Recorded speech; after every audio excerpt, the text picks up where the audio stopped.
Welcome to Alliance Military Database. Classified information requested. Establishing secure connection. Secure connection confirmed.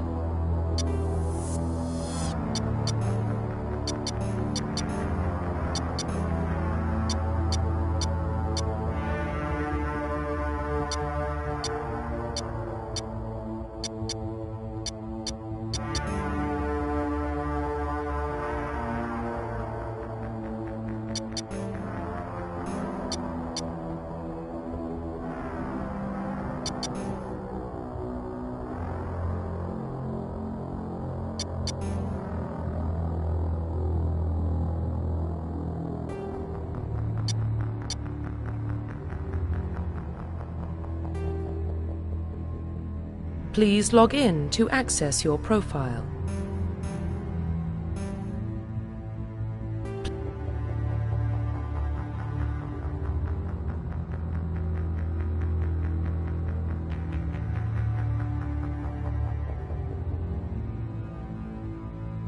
Please log in to access your profile.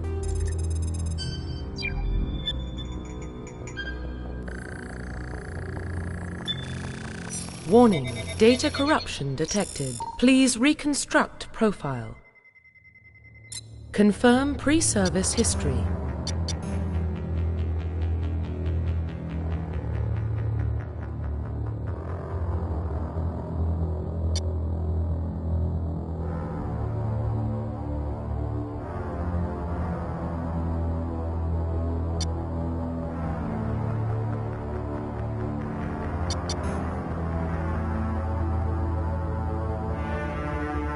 Confirm psychological profile.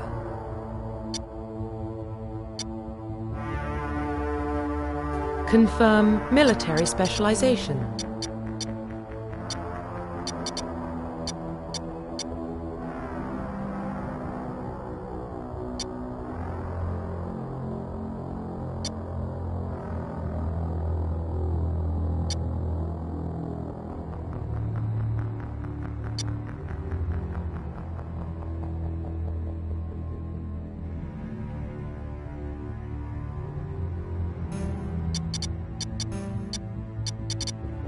Confirm facial identification.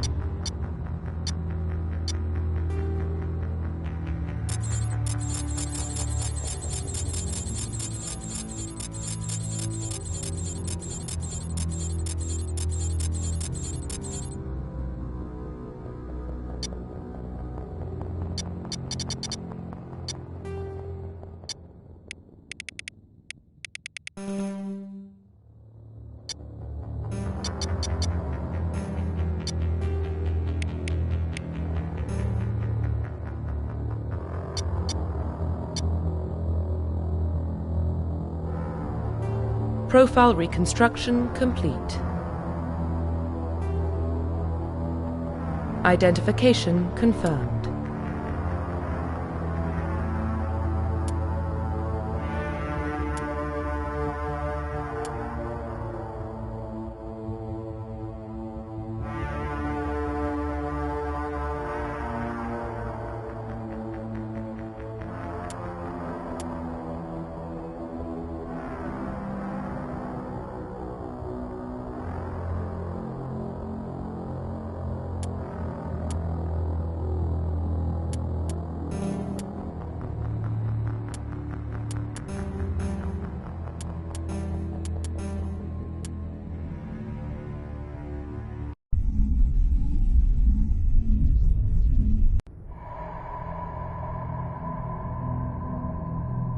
Well, what about Shepard? He's a spacer, lived aboard starships most of his life.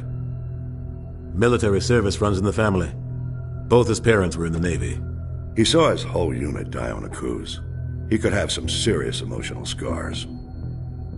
Every soldier has scars. Shepard's a survivor. Is that the kind of person we want protecting the galaxy? That's the only kind of person who can protect the galaxy. I'll make the call.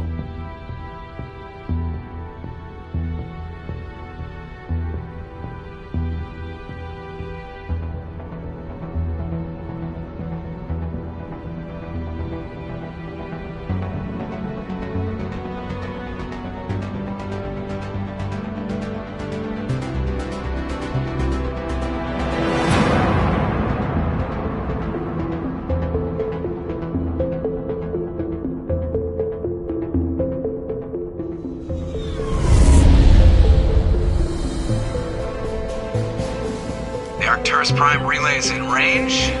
Initiating transmission sequence. Commander?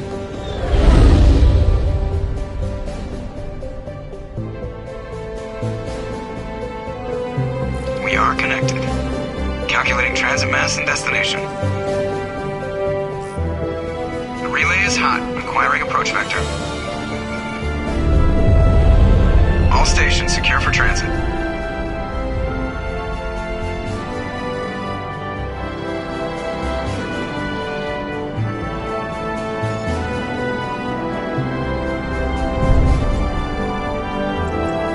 Green. Approach run has begun.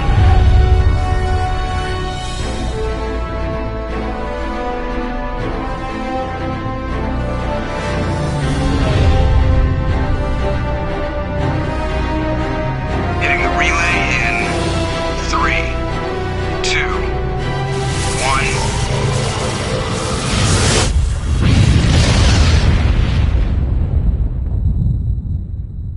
1. Thrusters. Check. Navigation. Check. Internal emission sync engaged. All systems online. Drift. Just under 1500K. 1500 is good. Your captain will be pleased. I hate that guy. Nihilus gave you a compliment. So you hate him. You remember to zip up your jumpsuit on the way out of the bathroom? That's good. I just jumped us halfway across the galaxy and hit a target the size of a pinhead. So that's incredible. Besides, Spectres are trouble. I don't like having them on board. Call me paranoid. You're paranoid. The Council helped fund this project. They have a right to send someone to keep an eye on their investment. Yeah, that is the official story. But only an idiot believes the official story.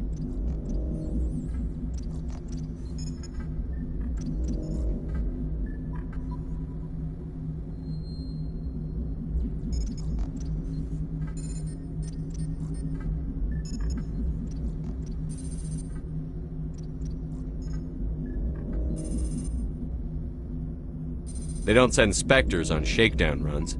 So there's more going on here than the captain's letting on. Joker, status report. Just cleared the mass relay, Captain. Stealth systems engaged. Everything looks solid. Good. Find a comm buoy and link us into the network.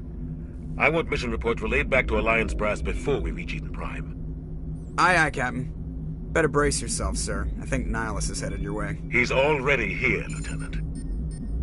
Tell Commander Shepard to meet me in the comm room for a debriefing. You get that, Commander?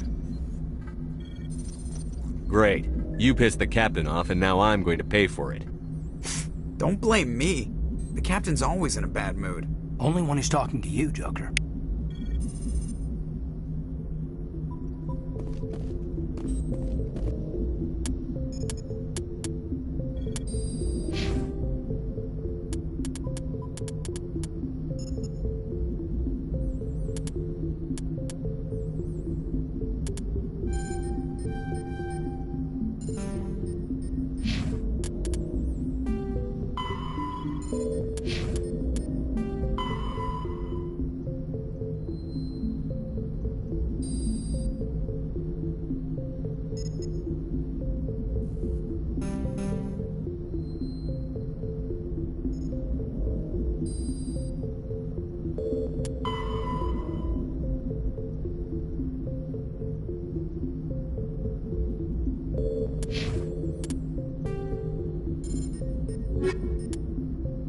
Roughly 1,200 years ago, the Turians were invited to join the Citadel Council to fulfill the role of galactic peacekeepers. The Turians have the largest fleet in Citadel space, and they make up the single largest portion of the Council's military forces. As their territory and influence has spread, the Turians have come to rely on the Solarians for military intelligence and the Asari for diplomacy. Despite a somewhat colonial attitude towards the rest of the galaxy, The ruling hierarchy understands they would lose more than they would gain if the other two races were ever removed. Turians come from an autocratic society that values discipline and possesses a strong sense of personal and collective honor. There is lingering animosity between Turians and humans over the First Contact War of 2157, which is known as the Relay 314 incident to the Turians. Officially, however, the two species are allies, and they enjoy civil, if cool, diplomatic relations. The Systems Alliance is an independent supranational government representing the interests of humanity as a whole. The Alliance is responsible for the governance and defense of all extrasolar colonies and stations. The Alliance grew out of the various national space programs as a matter of practicality. Sol's planets had been explored and exploited through piecemeal national efforts. The expense of colonizing entire new solar systems could not be met by any one country. With humans knowing that alien contact was inevitable, there was enough political will to jointly fund an international effort.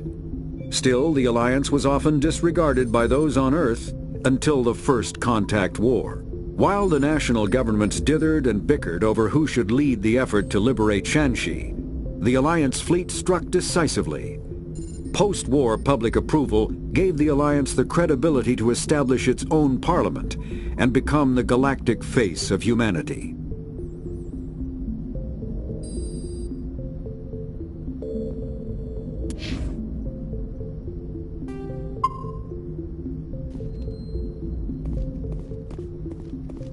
I just saw him. He marched by like he was on a mission. He's a Spectre. They're always on a mission.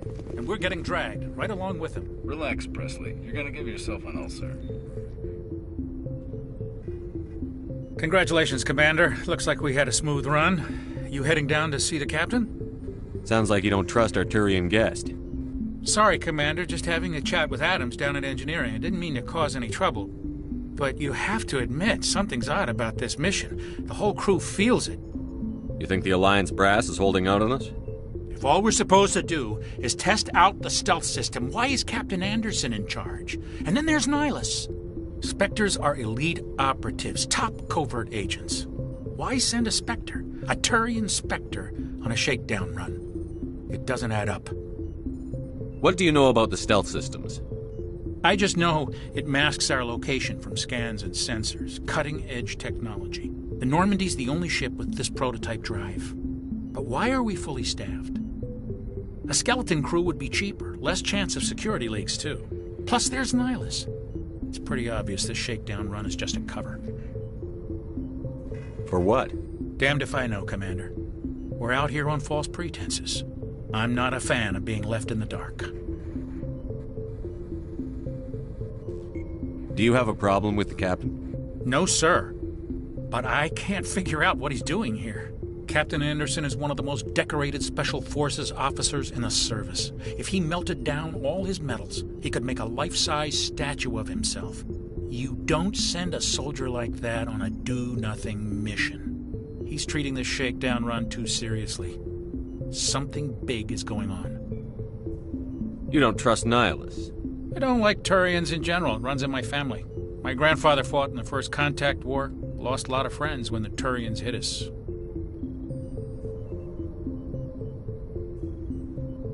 Nihilus is no ordinary Turian.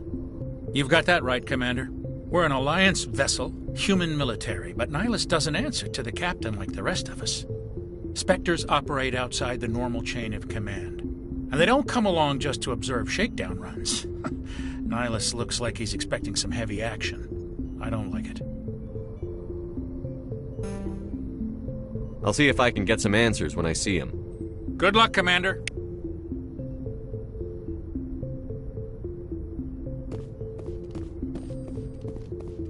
I grew up on Eden Prime, Doc. It's not the kind of place Spectres visit. There's something Nihilus isn't telling us about this mission. That's crazy. The captain's in charge here. He wouldn't take orders from a Spectre. Not his choice, Doc. Spectres don't answer to anyone. They can do whatever they want. Kill anyone who gets in their way. Oh, you watch too many spy vids, Jenkins.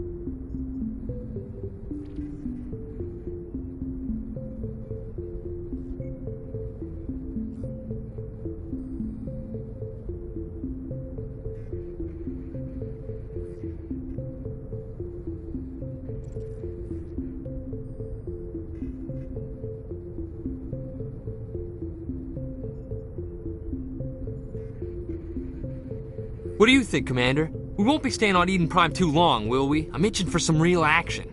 I sincerely hope you're kidding, Corporal. Your real action usually ends with me patching up crew members in the infirmary.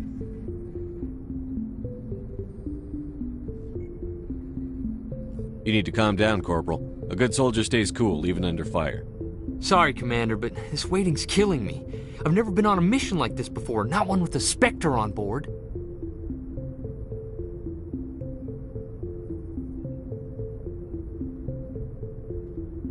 Just treat this like every other assignment you've had and everything will work out. Easy for you to say. You proved yourself on Akuz. Everybody knows what you can do. This is my big chance. I need to show the brass what I can do. You're young, Corporal. You have a long career ahead of you. Don't do something stupid to mess it up. Don't worry, sir. I'm not going to screw this up. What can you tell me about Nihilus? Turians are generally well respected by the other species. Their fleet has more patrols protecting Citadel space than any other. They don't always get on well with us, though. Some people find them too rigid. Others still blame them for the First Contact War. As for Nihilus, I haven't said more than 2 words to him. He usually only speaks to the captain. I hope we get a chance to see him in action. I heard Nihilus took down an entire enemy platoon all by himself. What do you know about the Spectres? Only what I've heard. Spectre agents work directly for the Citadel Council. They usually work alone or in small groups. Spectres don't have any official power, though. Basically, they're a shadow organization with a mandate to preserve and protect galactic stability. Protect it at any cost. Don't forget that part. Spectres operate above the law. Why don't we have any of our own people in there? Spectres usually come from the Council races, like the Turians. We've been trying to get a human accepted into their ranks for years now. So far, it hasn't happened. Hey, Commander, you'd make a good Spectre. You're always getting dropped into impossible situations, forced to survive unbeatable odds, just like you on Akuz. Why don't we have any of our own people in there? Spectres usually come from the Council. Hey, Commander, you're always getting dropped into impossible situations, forced to survive unbeatable odds. I try not to think about Akuz. Sorry, Commander. I didn't mean to offend you. I respect what you did there. We all do. Let's not dwell on the past, Commander. Was there something else you needed? You're from Eden Prime, aren't you, Jenkins? What's it like? It's very peaceful, Commander. They've been real careful with development, so you don't have any city noise or pollution. My parents lived on the outskirts of the colony. At night, I used to climb this big hill and stare across the fields back at the lights from the main settlement. It was gorgeous. But when I got older, I realized it was a little too calm and quiet for me. That's why I joined the Alliance. Even Paradise gets boring after a while. Any idea why Eden Prime was chosen as our destination? Not really sure, Commander. Eden Prime's one of our most stable colonies. Good place to take the Normandy for a shakedown run, I guess. No real danger there. There's gotta be something else going on. We've got a Spectre on board. That's why I'm so wound up. I can't wait for the real mission to start. The captain's waiting for me. Goodbye, Commander.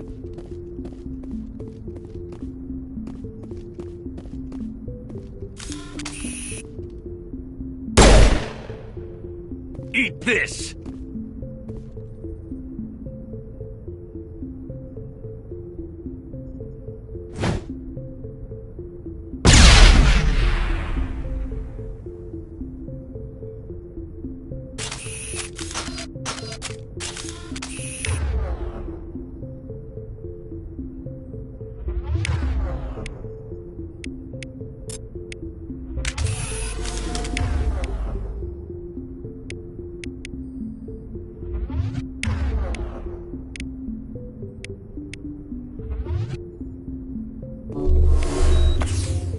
Fire in the hole!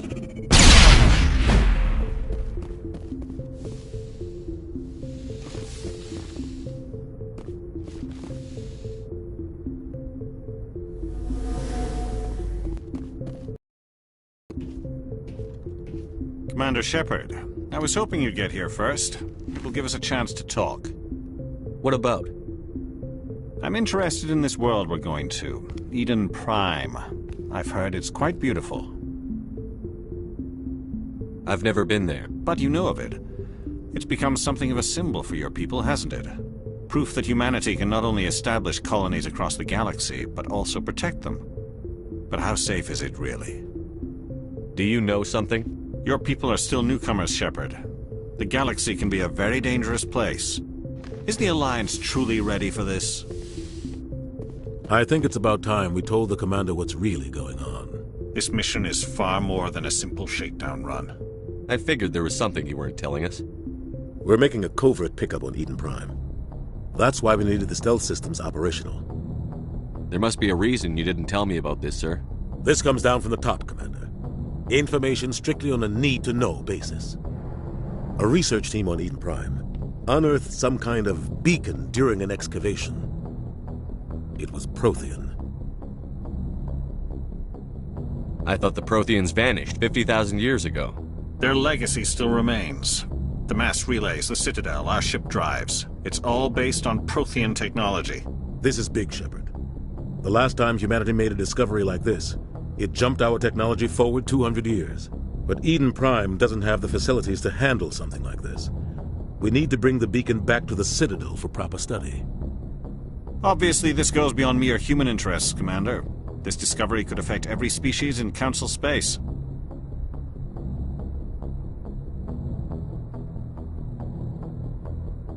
Are we expecting trouble? I'm always expecting trouble. There's more, Shepard. Nihilus isn't just here for the beacon. He's also here to evaluate you. Guess that explains why I bump into him every time I turn around. The Alliance has been pushing for this for a long time. Humanity wants a larger role in shaping interstellar policy. We want more say with the Citadel Council. The Spectres represent the Council's power and authority. If they accept a human into their ranks, it shows how far the Alliance has come. Not many could have survived what you went through on Akuz. You showed a remarkable will to live, a particularly useful talent. That's why I put your name forward as a candidate for the Spectres. Why would a Turian want a human in the Spectres? Not all Turians resent humanity. Some of us see the potential of your species. We see what you have to offer to the rest of the galaxy, and to the Spectres. We are an elite group. It's rare to find an individual with the skills we seek. I don't care that you're human, Shepard. I only care that you can do the job. I assume this is good for the Alliance. Earth needs this, Shepard. We're counting on you. I need to see your skills for myself, Commander. Eden Prime will be the first of several missions together. You'll be in charge of the ground team. Secure the beacon and get it onto the ship ASAP. Nihilus will accompany you to observe the mission. What do you know about the Protheans? Just what they taught us in school. They were a technologically advanced species that ruled the galaxy 50,000 years ago. Then they vanished. Nobody really knows how or why, though I've heard plenty of theories. But everyone agrees, galactic civilization wouldn't exist without them. Their citadel is the very heart of galactic society, and without their mass relays, interstellar travel would be impossible. We all owe the Protheans a great debt. I'd like to know more about Eden Prime before we touch down. It's a peaceful farming world, but it represents something much bigger. Eden Prime is one of our oldest and most successful colonies. It proved we were ready to face the challenges of settling new worlds, to forge a place for humanity beyond Earth. It symbolizes humanity's growth and evolution as a spacefaring species. And after this, it will be known as the world where humans made a discovery of galactic importance. Why is this beacon so important? All advanced galactic civilization is based on Prothean technology, even yours. If we hadn't discovered those Prothean ruins buried on Mars, we'd still be stuck on Earth. That was just a small data cache. Who knows what we can learn from this beacon? What if it's a weapons archive? We can't let it fall into the wrong hands. Like who? The Attican Traverse isn't the most stable sector of Citadel space. There are plenty of raiders and criminal groups active in the region. They might figure a Prothean beacon is worth the risk of attacking an Alliance ship. Plus, Eden Prime is right on the border of the Terminus systems. The Attican Traverse is under Citadel protection. If the Terminus systems attack, it's an act of war. Technically, yes. But some of the species in the Terminus might be willing to start a war over this. The last thing the Council wants is to get dragged into a major conflict with the Terminus systems. We have to keep this low-key. Just give the word, Captain. We should be getting close to Eden... Captain, we got a problem. What's wrong, Joker? Transmission from Eden Prime, sir. You better see this. Bring it up on screen.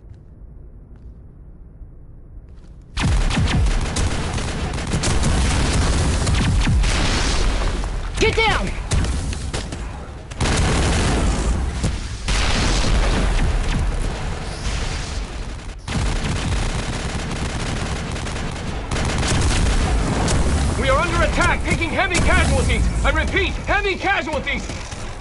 We can't get evac! They came out of nowhere! We need...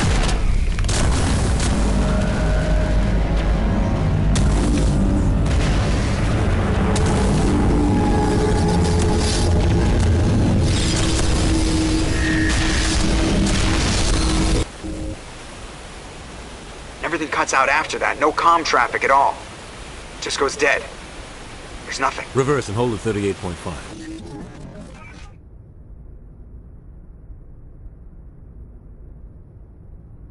Status report. 17 minutes out, Captain. No other Alliance ships in the area. Take us in, Joker. Fast and quiet. This mission just got a lot more complicated. A small strike team can move quickly, without drawing attention. It's our best chance to secure the beacon. Grab your gear and meet us in the cargo hold. Tell Alenko and Jenkins to suit up, Commander. You're going in.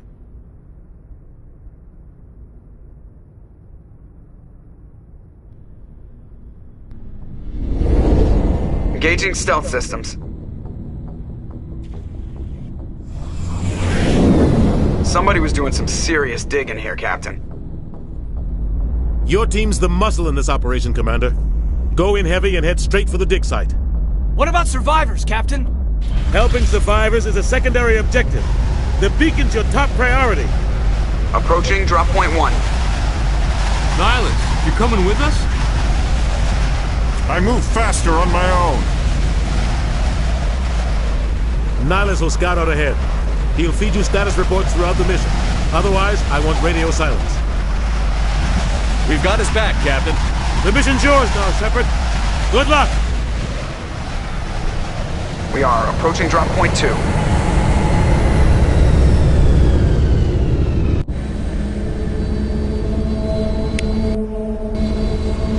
Ship perimeter secure, Commander. Smells like smoke and death. Eden Prime will never be the same again.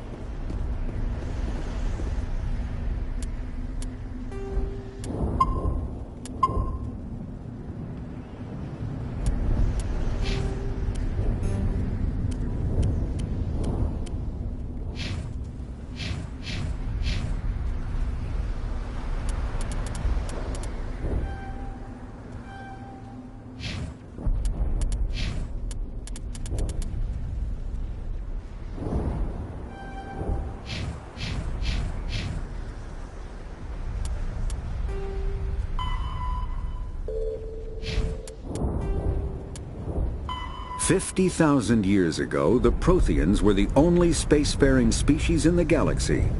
They vanished in a swift galactic extinction. Only the legacy of their empire remains. They are believed to have built the mass relays and the Citadel, which have allowed numerous species to explore and expand throughout the galaxy. Prothean ruins are found on worlds across the galaxy. While surprisingly intact for their age, functioning examples of Prothean paleotechnology are rare. Time and generations of looters have picked their dead cities and derelict stations clean. Some believe the Protheans meddled in the evolution of younger races. The Hanar homeworld of Kadje, for example, shows clear evidence of former Prothean occupation. The presence of a former Prothean observation post on Mars has caused a rebirth of interventionary evolutionists among humans. These individuals believe the god myths of ancient civilizations are misremembered encounters with aliens. Spectres are agents from the Office of Special Tactics and Reconnaissance, and answer only to the Citadel Council.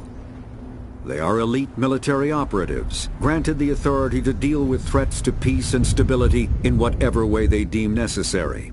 They operate independently or in groups of 2 or 3. Some are empathetic peacekeepers, resolving disputes through diplomacy. Others are cold-blooded assassins, ruthlessly dispatching problem individuals. All get the job done one way or another, often operating outside the bounds of galactic law. The Spectres were founded after the Solarians joined the Council. For many years they operated in secrecy as backroom problem solvers. Only after the Krogan rebellions did their activities become publicized. Assignment of a Spectre is less contentious than a military deployment. but makes it clear that the Council is concerned about a situation.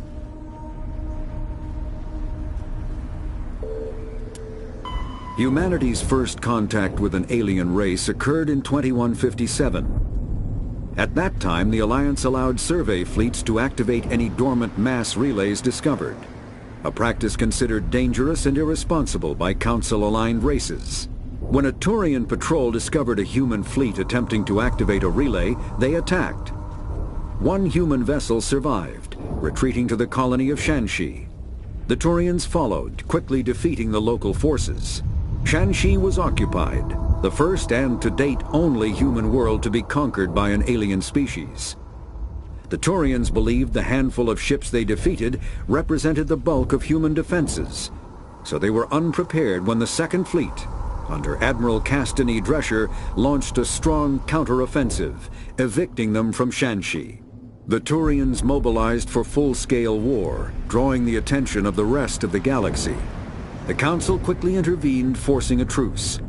Fortunately for humanity, the First Contact War was ended with a diplomatic solution. The Systems Alliance is an independent supranational government representing the interests of humanity as a whole. The Alliance is responsible for the governance and defense of all extrasolar colonies and stations. The Alliance grew out of the various national space programs as a matter of practicality. Sol's planets had been explored and exploited through piecemeal national efforts. The expense of colonizing entire new solar systems could not be met by any one country. With humans knowing that alien contact was inevitable, there was enough political will to jointly fund an international effort. The Terminus systems are located on the far side of the Attican Traverse, beyond the space administered by the Citadel Council or claimed by the Human Systems Alliance. It is populated by a loose affiliation of minor species, united only in their refusal to acknowledge the political authority of the Council or adhere to the Citadel Conventions. Their independence comes at a price. The Terminus is fraught with conflict. War among the various species is common, as governments and dictators constantly rise and fall. The region is a haven for illegal activities, particularly piracy and the slave trade. At least once a year, a fleet from the Terminus invades the nearby Attican Traverse. These attacks are typically small raids against poorly defended colonies. The Council rarely retaliates, as sending patrols into the Terminus systems could unify the disparate species against their common foe, triggering a long and costly war.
Gas bags.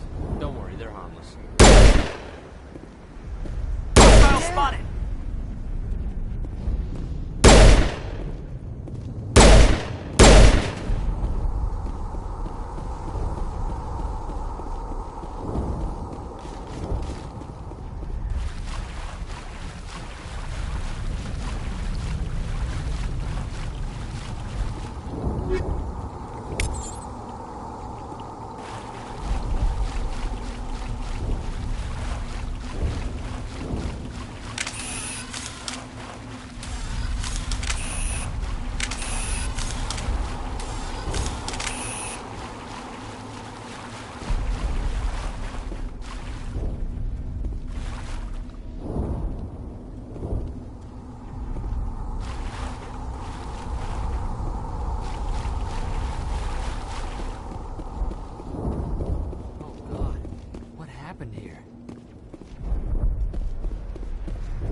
We'll see that he receives a proper service once the mission is complete. But I need you to stay focused. Aye, aye, sir.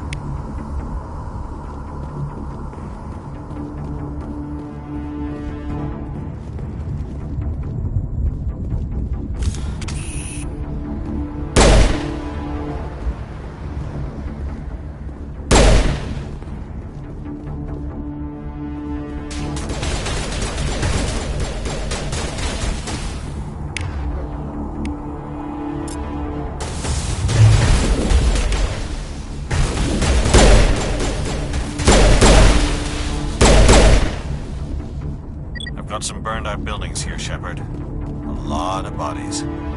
I'm gonna check it out. I'll try to catch up with you at the dig site.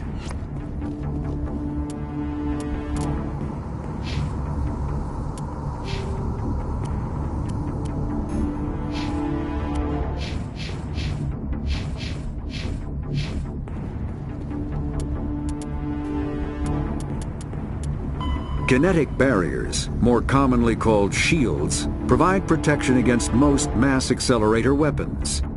Whether on a starship or a soldier's suit of armor, the basic principle remains the same. Kinetic barriers are repulsive mass effect fields, projected from tiny emitters. These shields safely deflect small objects traveling at rapid velocities. This affords protection from bullets and other dangerous projectiles, but still allows the user to sit down without knocking away their chair. The shielding afforded by kinetic barriers does not protect against extremes of temperature, toxins, or radiation.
Army Chief Ashley Williams of the 212. You the one in charge here, sir? Are you wounded, Williams? A few scrapes and burns, nothing serious. The others weren't so lucky. Oh man. We were patrolling the perimeter when the attack hit. We tried to get off a distress call, but they cut off our communications. I've been fighting for my life ever since. Where's the rest of your squad? We tried to double back to the beacon, but we walked into an ambush. I don't think any of the others... I think I'm the only one left. This isn't your fault, Williams. You couldn't have done anything to save them. Yes, sir. We held our position as long as we could, until the Geth overwhelmed us. The Geth haven't been seen outside the Veil in nearly 200 years. Why are they here now? They must have come for the beacon. The dig site is close, just over that rise. It might still be there. We could use your help, Williams. Aye, aye, sir. It's time for payback. What else do you know about the Geth? Just what I remember from history class back in school. They're synthetics, non-organic life forms with limited AI programming, created by the Quarians a few centuries ago. They were supposed to be a source of cheap labor, but ended up turning on the Quarians and drove them into exile. Well, after that, they just kind of disappeared behind the Perseus Veil. Nobody's really heard much from them since. Tell me everything you know about the beacon. They were doing some digging out here to extend the monorail and expand the colony. A few weeks ago, they unearthed some Prothean ruins, and the beacon. Suddenly, every scientific expert in the colony was interested. That's when they brought us in to secure the site. I don't know much about the beacon itself, but I heard one of the researchers say this could be the biggest scientific discovery of the century. What happened to the researchers at the dig site? I don't know. They set up camp near the beacon. The 232 was with them. Maybe their unit fared better than mine. Tell me everything you know about the beacon. They were doing some digging out here to extend the monorail and expand the colony. A few weeks ago, they unearthed some Prothean ruins, and the beacon. Suddenly, every scientific expert in the colony was interested. That's when they brought us in to secure the site. I don't know much about the beacon itself, but I heard one of the researchers say this could be the biggest scientific... We thought this world was safe until the Geth showed up.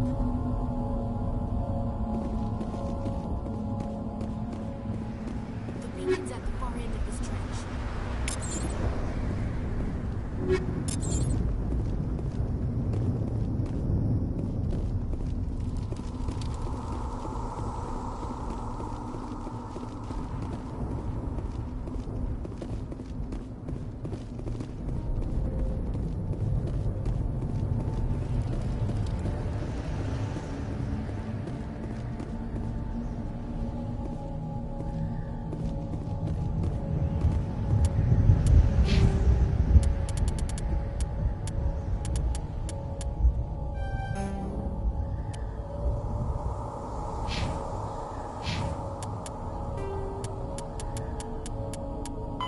The Geth are a humanoid race of networked AIs.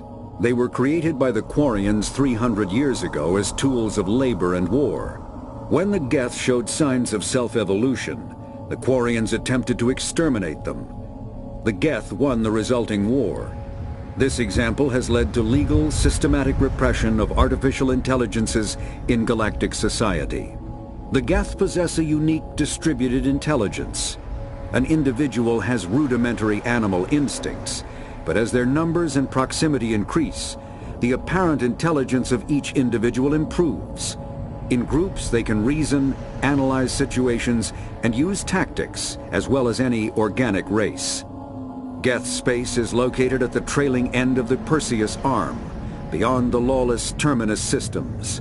The Perseus Veil, an obscuring dark nebula of opaque gas and dust, lies between their space and the Terminus systems.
Not in the middle of a fight!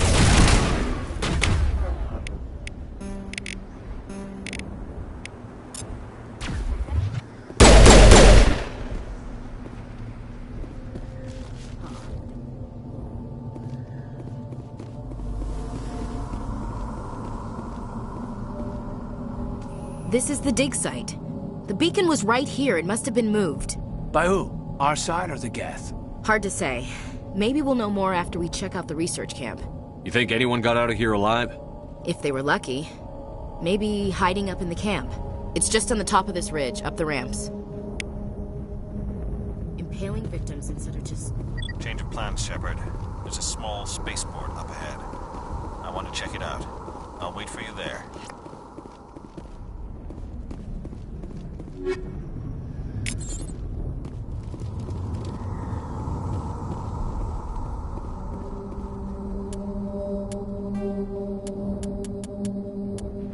Combat hard suits use a dual-layer system to protect the wearer. The inner layer consists of fabric armor with kinetic padding. Areas that don't need to be flexible, such as the chest or shins, are reinforced with sheets of lightweight, ablative ceramic. The outer layer consists of automatically generated kinetic barriers. Objects traveling above a certain speed will trigger the barrier's reflex system and be deflected, provided there is enough energy left in the shield's power cell. Armored hard suits are sealable to protect the wearer from extremes of temperature and atmosphere. Standard equipment includes an onboard mini-frame and a communications, navigation, and sensing suite. The mini-frame is designed to accept and display data from a weapon's smart targeting system to make it easier to locate and eliminate enemies.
Looks like they hit the camp hard. It's a good place for an ambush. Keep your guard up.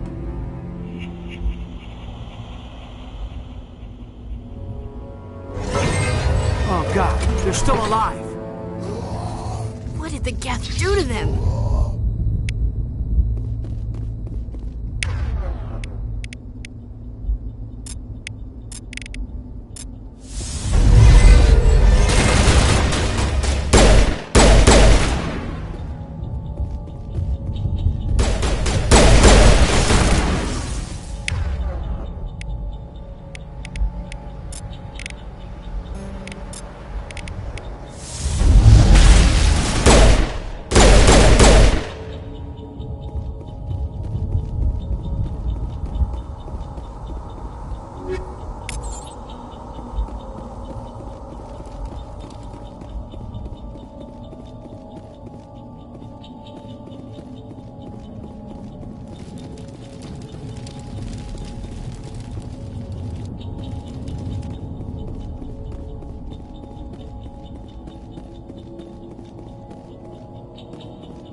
door. It's closed. Security lock's engaged.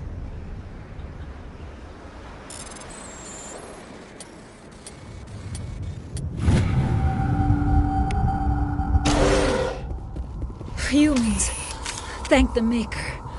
Hurry! Close the door before they come back. Don't worry. We'll protect you.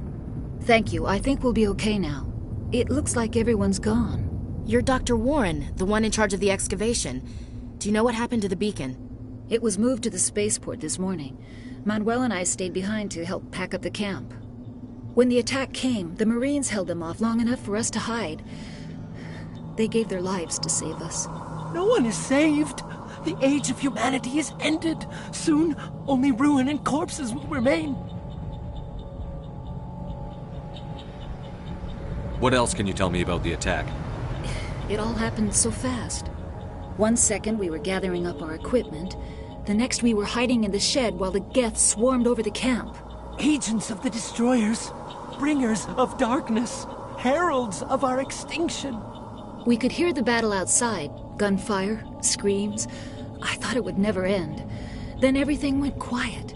We just sat there, too afraid to move, until you came along. Did you notice a Turian in the area? I saw him, the Prophet, leader of the enemy. He was here before the attack. That's impossible. Nihilus was with us in the Normandy before the attack. He couldn't have been here. I'm sorry, Manuel's still a bit unsettled. We haven't seen your Turian. We've been hiding in here since the attack. Can you tell me anything about the beacon? It's some type of data module from a galaxy-wide communications network. Remarkably well preserved. It could be the greatest scientific discovery of our lifetime. Miraculous new technologies, groundbreaking medical advances. Who knows what secrets are locked inside? We have unearthed the heart of evil, awakened the beast, unleashed the darkness. Manuel, please. This isn't the time.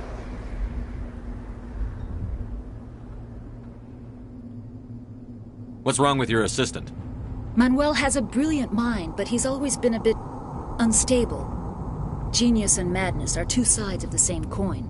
Is it madness to see the future? To see the destruction rushing towards us? To understand there is no escape? No hope?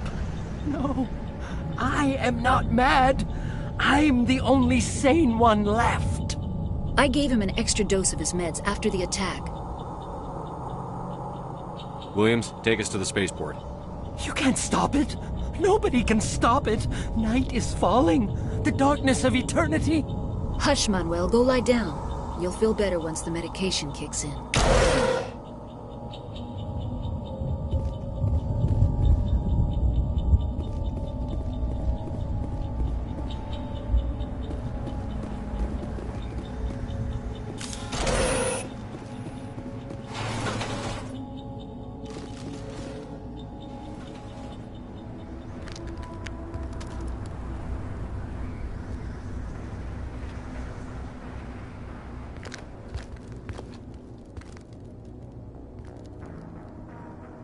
Saren.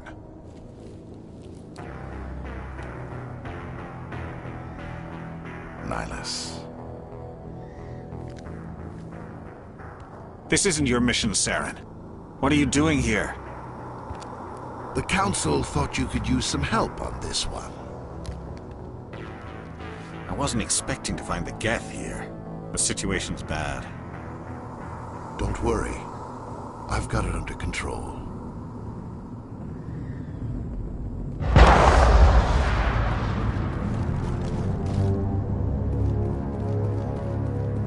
What is that? Off in the distance.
Everybody stay calm out there. We're coming out, we're not armed. Is it safe? Are they gone? You're okay now. Nobody's gonna hurt you. Those things were crawling all around the shed. They would have found us for sure. We owe you our lives. I still can't believe it. When we saw that ship, I thought it was all over. It showed up right before the attack. Knew it was trouble the second I saw it, so we made a break for the sheds. Tell me everything you remember about the attack. The three of us were working the crops when that ship showed up. We just saw it and ran. I don't know what happened to the rest of the crew. They were by the garage, over near the spaceport, right where that ship came down. No way they survived. You don't know that. We survived. If they made it to the garage, they could have had a fighting chance. Do you know anything about the Prothean beacon they dug up? We're just farmers. We heard they found something out there, but it never really mattered to us. Not until now. What else can you tell me about the ship you saw? I was too busy running to get a clear look at it. I think it landed over near the spaceport. Tell them about the noise, Cole. That awful noise. It was emitting some kind of signal as it descended. It sounded like the shriek of the damned. Only it was coming from inside your own head. It was probably trying to block communications. Whatever it was, it felt like it was tearing right through my skull. Almost made it impossible to think. I have to go. Hey, Cole, we're just a bunch of farmers. These guys are soldiers. Maybe we should give them the stuff. Jeez, Blake, you gotta learn when to shut up. You have something to tell me, Cole? Some guys at the spaceport were running a small smuggling ring, nothing major. In exchange for a cut of the profits, we let them store packages in our sheds.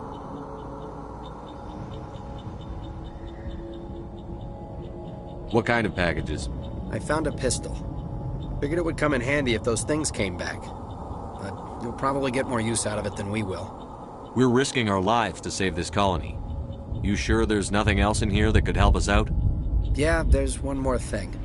I was gonna sell it after this was over, but you probably deserve it more than I do. Who's your contact at the spaceport, Cole? What's his name? He's not a bad guy. I don't want to get him in trouble. Besides, I'm not a snitch. He might have something to do with this whole attack, Cole. We need his name. It's important. Yeah, okay, you're right. His name's Powell. Works the docks at the spaceport, if he's still alive.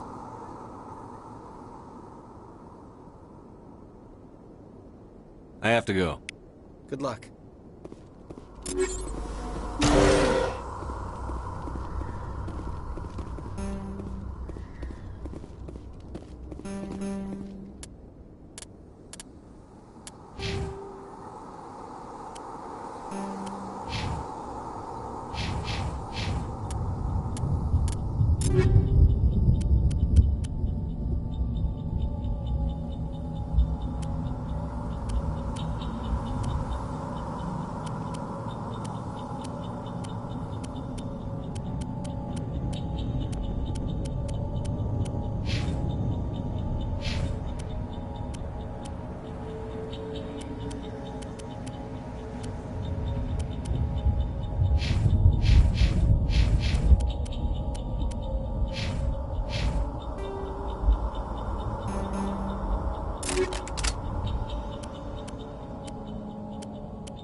Commander, it's Nihilus. Something's moving, over behind those crates. Wait! Don't shoot! I'm one of you! I'm human! Sneaking up on us like that nearly got you killed. I'm sorry, I was hiding from those creatures. My name's Powell. I saw what happened to that Turian. The other one shot him. I need to know how Nihilus died. The other one got here first. He was waiting when your friend showed up. He called him Saren. I think they knew each other. Your friend seemed to relax. He let his guard down. And Saren killed him. Shot him right in the back. I'm just lucky he didn't see me behind the crates. We were told a Prothean beacon was brought to the spaceport. What happened to it? It's over on the other platform. Probably where that guy Saren was headed. He hopped on the cargo train right after he killed your friend. I knew that beacon was trouble. Everything's gone to hell since we found it. First that damn mothership showed up, then the attack. They killed everyone. Everyone. If I hadn't been behind the crates, I'd be dead too.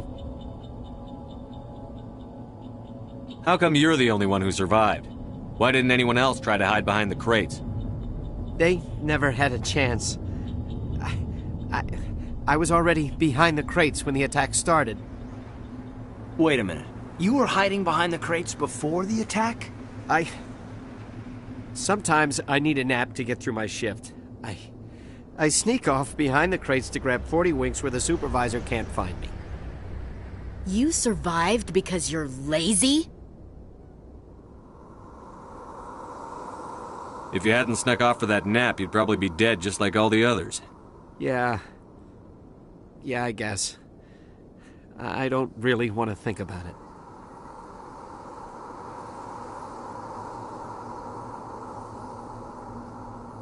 You're Cole's contact here on the docks. For the smuggling ring. What? No! I mean, what does it matter now? So I'm a smuggler, who cares? My supervisor's dead, the entire crew's dead. It doesn't matter now, does it? Anything hidden nearby that we could use against the Geth? A shipment of grenades came through last week. Nobody notices if a few small pieces go missing from the military orders. You greedy son of a bitch. We're out here trying to protect your sorry ass, and all you can think about is how you can rip us off? I never thought you'd actually need those grenades. Who'd want to attack Eden Prime? We're just a bunch of farmers. How was I supposed to know? Forget about him. He's not worth it. You're lucky the commander's here, pal. Hand over those grenades. They're yours. Take them. My smuggling days are over, I swear. A lot of Marines died here, Powell. Those grenades could have come in handy. If I were you, I'd think of some way to make it up to them. Yeah, okay. There is something else I was saving. Could be worth a fortune. Experimental technology, top of the line. Take it. I don't need it. I didn't want anyone to get hurt. Really, I'm sorry.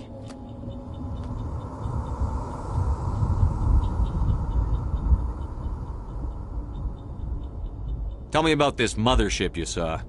I've never seen anything like it before. It was huge. Landed over near that platform. The whole place got dark as it came down. And it was making this noise, this sound that bored right into your brain.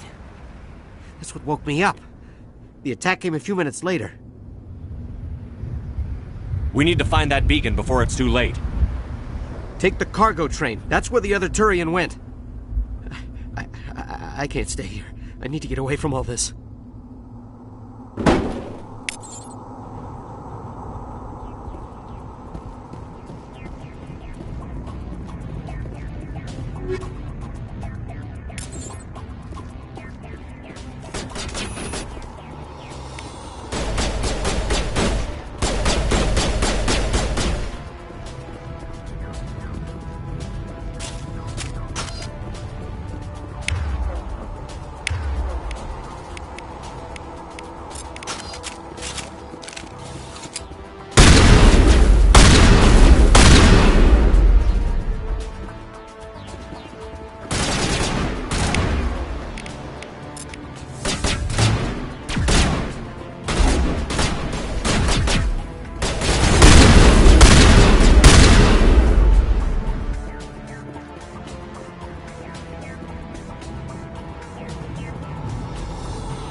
Set the charges. Destroy the entire colony. Leave no evidence that we were here.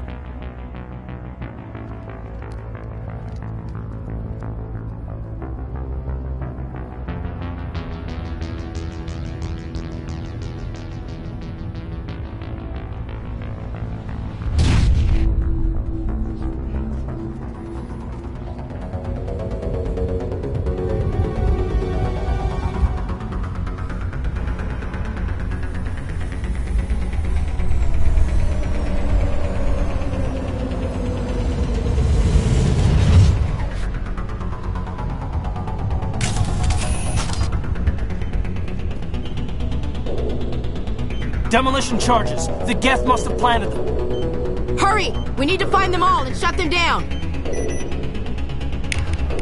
I'm a little busy here.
Normandy, the beacon is secure. This is amazing. Actual working Prothean technology. Unbelievable. It wasn't doing anything like that when they dug it up. Something must have activated it. Roger, Normandy. Standing by.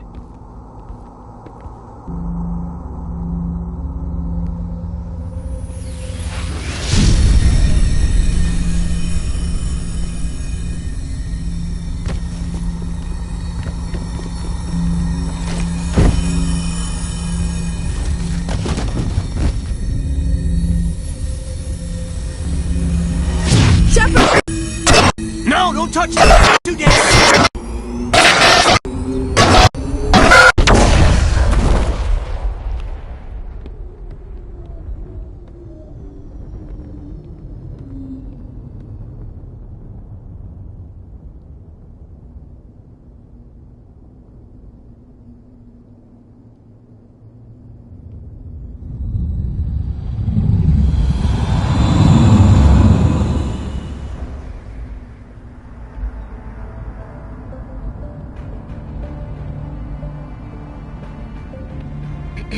We identified the ship that touched down on Eden Prime.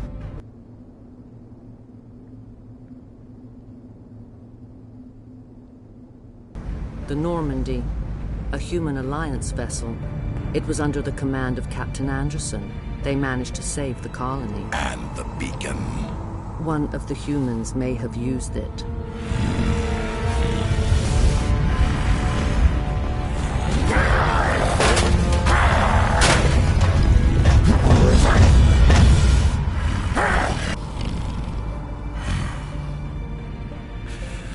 This human must be eliminated.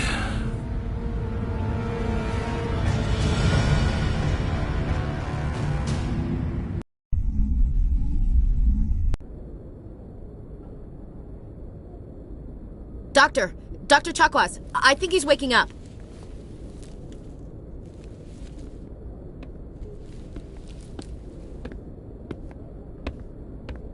You had us worried there, Shepard. How are you feeling?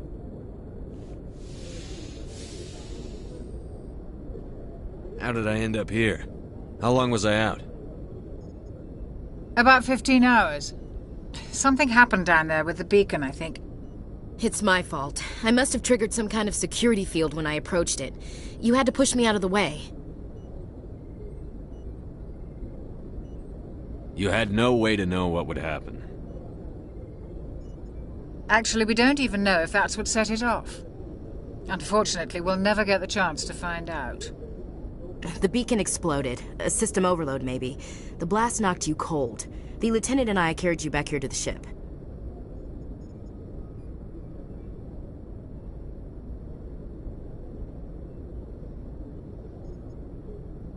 I appreciate it.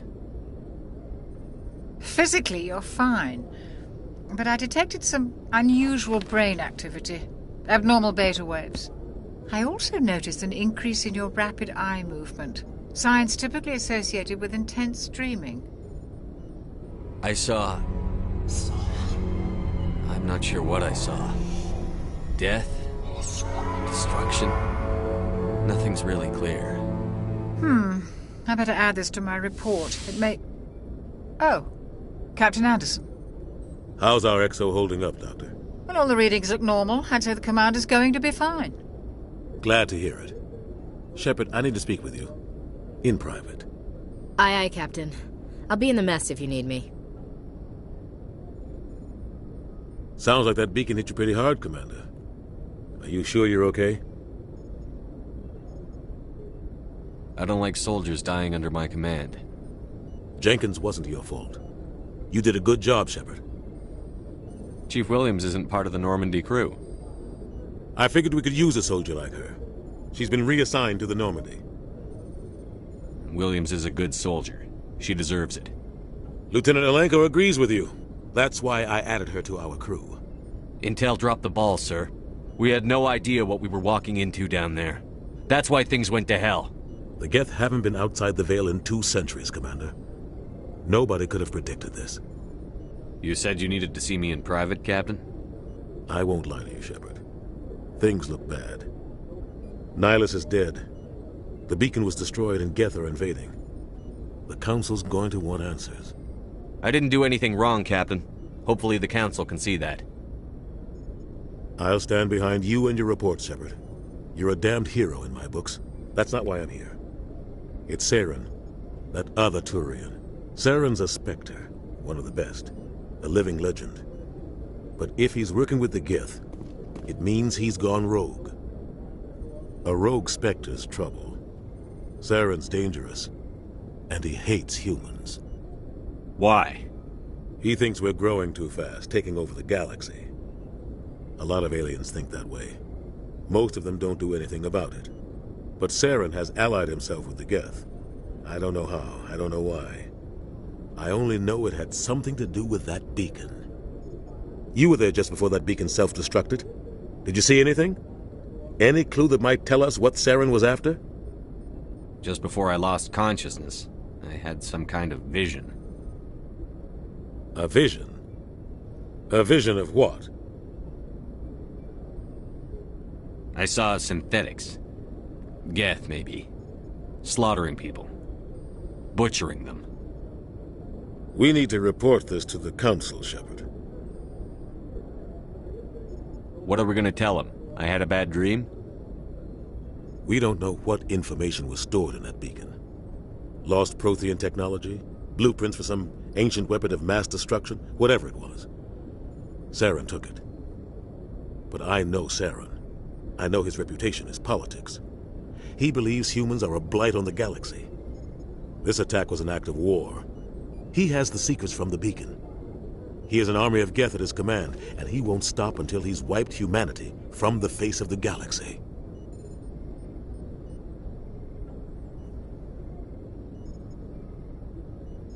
I'll find some way to take him down. It's not that easy. He's a Spectre. He can go anywhere, do almost anything. That's why we need the Council on our side.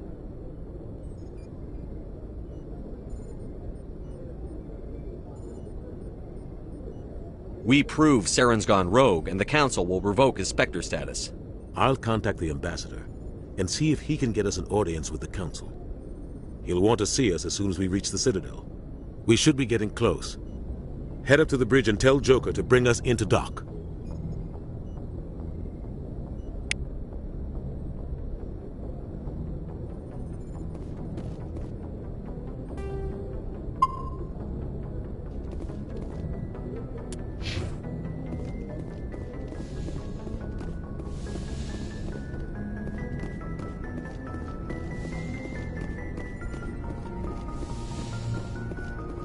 Hey, Commander. I'm glad you're okay, Commander. The crew could use some good news after what happened to Jenkins. Jenkins was a valuable part of this crew. Part of me feels guilty over what happened. If Jenkins was still alive, I might not be here. You're a good soldier, Williams. You belong on the Normandy. Thanks, Commander. I appreciate that. Things were pretty rough down there. Are you okay? I've seen friends die before. Comes with being a Marine. But to see my whole unit wiped out, and you never get used to seeing dead civilians. But things would have been a lot worse if you hadn't shown up. We couldn't have done it without you, Williams. Thanks, Commander. I have to admit, I was a little worried about being assigned to the Normandy. It's nice when someone makes you feel welcome. I think you're gonna fit in here just fine, Williams. Thanks, Commander. Yes, Commander? Is there something you need? How did you end up serving on an Alliance ship? I enlisted right out of med school.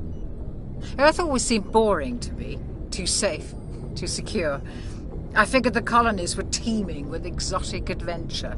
I wanted to travel the stars, tending the wounds of tough soldiers with piercing eyes and sensitive souls.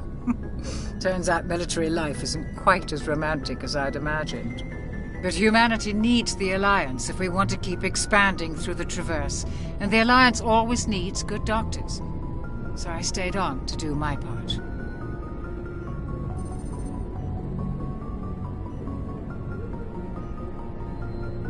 Ever think you made the wrong choice? Sometimes I think about opening a private practice back on Earth. Or maybe taking a position at one of the new med centers out in the colonies. But there's something special about working on soldiers. If I left the Alliance now, I'd feel like I was abandoning them.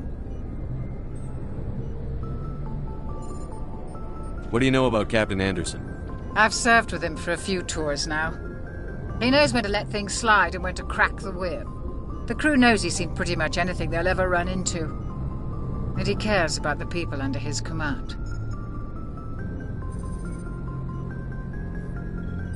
How well do you know the Lieutenant? I'd never worked with him before this mission. But he has an impressive service record. Over a dozen special commendations. Tends to keep to himself, though. Maybe because of the headaches. It's not easy being an L2. What does that have to do with it? Well, most biotics now use the L3 implants. Lieutenant Alenko was wired with the old L2 configuration. Sometimes there are complications. What kind of complications? Severe mental disabilities, insanity, crippling physical pain. There's a long list of horrific side effects. Caden's lucky. He just gets migraines. I should go. Goodbye, Commander.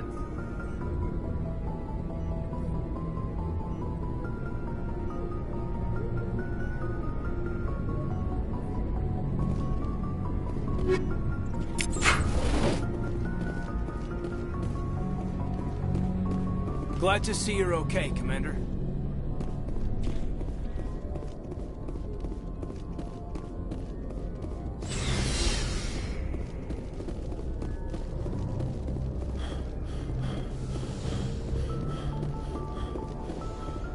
Go speak to Joker when you're ready. Tell him to bring the Normandy into dock.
Hey, Commander. Looking for some extra supplies before you head out? What have you got? Whatever you want. Armor, weapons, mods. It's not standard Alliance issue, but that's not necessarily a bad thing. Well, as long as you don't mind paying for it. Why should I pay you for my weapons and armor? My stuff doesn't come from the Alliance. I have to purchase it myself, and it's not cheap. Hell, the licenses alone have set me back more than I'd like. But no licenses, no goods. Without the goods, I'm out of a job. Let's see what you've got. You bet, Commander.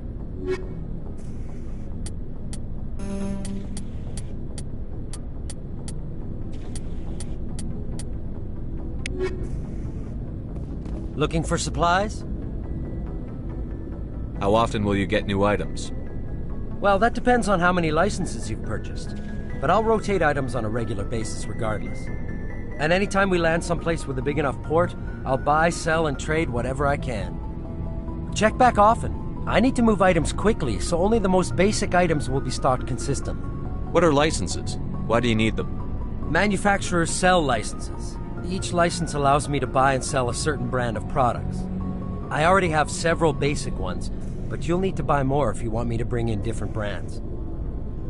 Many of the best licenses are hard to get, but they're well worth the cost if you can find them. What do the different manufacturers offer? There are too many for me to keep track of, but each license will explain what it's good for. Not right now, thanks. No problem. Keep checking back.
I'm glad you're okay, Commander. Losing Jenkins was hard enough on the crew.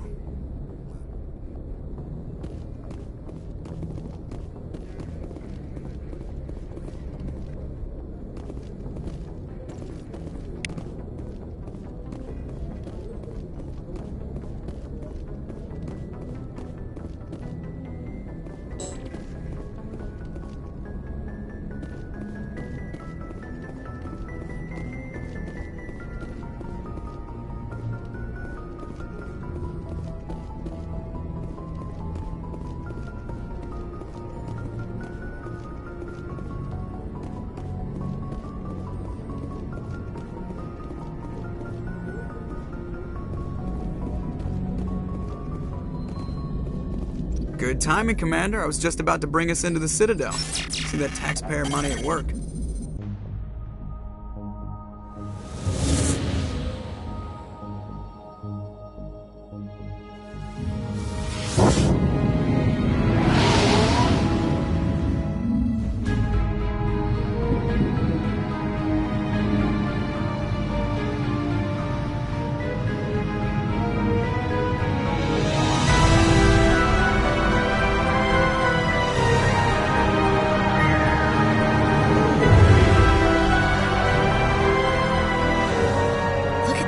size of that ship. The Ascension, flagship of the Citadel fleet. Well, size isn't everything. Why so touchy, Joker? I'm just saying you need firepower, too. Look at that monster. Its main gun could rip through the barriers in any ship in the Alliance fleet. Good thing it's on our side, then. Citadel Control, this is SSV Normandy, requesting permission to land. Stand by for clearance, Normandy. Clearance granted. You may begin your approach. Transferring you to an Alliance operator. Roger, Alliance Tower. Normandy out. Normandy, this is Alliance Tower. Please proceed to Dock 422.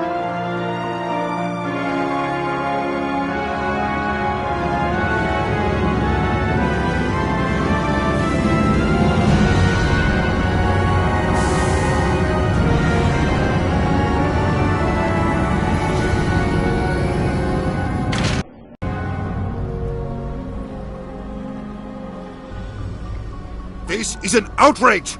The Council would step in if the Geth attacked a Turian colony? The Turians don't found colonies on the borders of the Terminus systems, Ambassador. Humanity was well aware of the risks when you went into the Traverse. What about Saren? You can't just ignore a rogue Spectre. I demand action! You don't get to make demands of the Council, Ambassador. Citadel Security is investigating your charges against Saren. We will discuss the CSEC findings at the hearing, not before. Captain Anderson, I see you brought half your crew with you. Just the ground team from Eden Prime, in case you had any questions. I have the mission reports. I assume they're accurate? They are. Sounds like you convinced the Council to give us an audience. They were not happy about it. Saren's their top agent. They don't like him being accused of treason.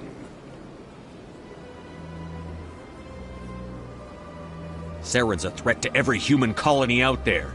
He needs to be stopped. The Council has to listen to us. Settle down, Commander.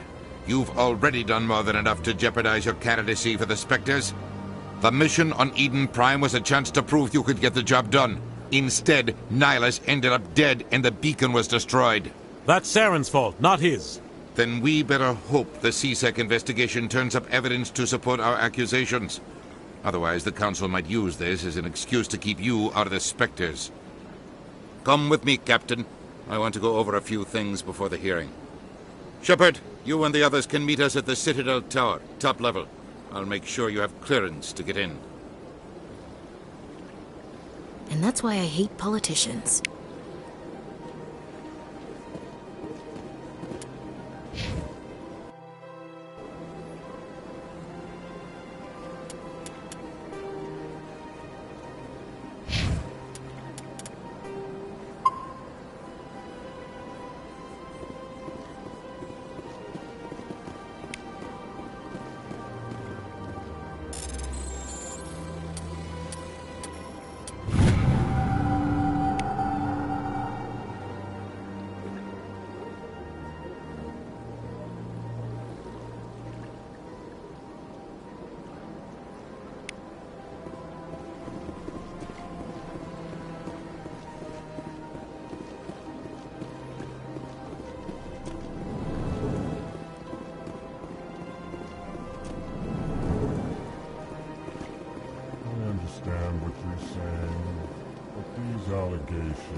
This is serious.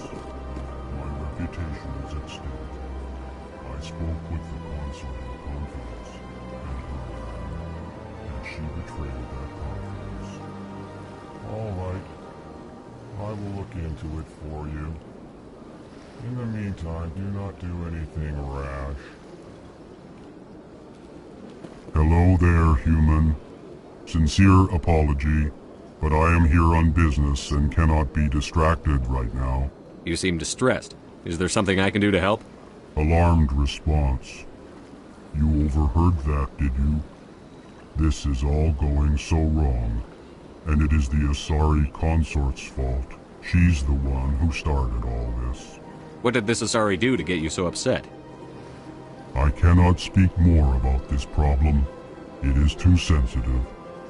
Suffice it to say, she has compromised my authority as a diplomat. Where can I find the Asari consort? She is across the bridge from here. Her offices are easy enough to spot. Good day, human. Pleased greeting. Human, it is always good to see your kind. I am Ambassador Kalen. Genuine query. Is there something I can do for you this day?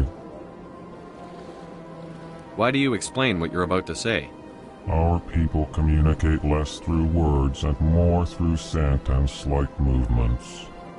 Plainly, we discovered our vocal expression was not enough to convey the feelings of our conversations to other species.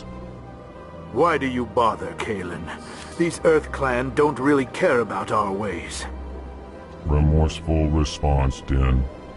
You don't truly believe that, and if you do, I am very sorry for you. Tell me more about your species. Genuine enthusiasm. I delight in telling the history of my people.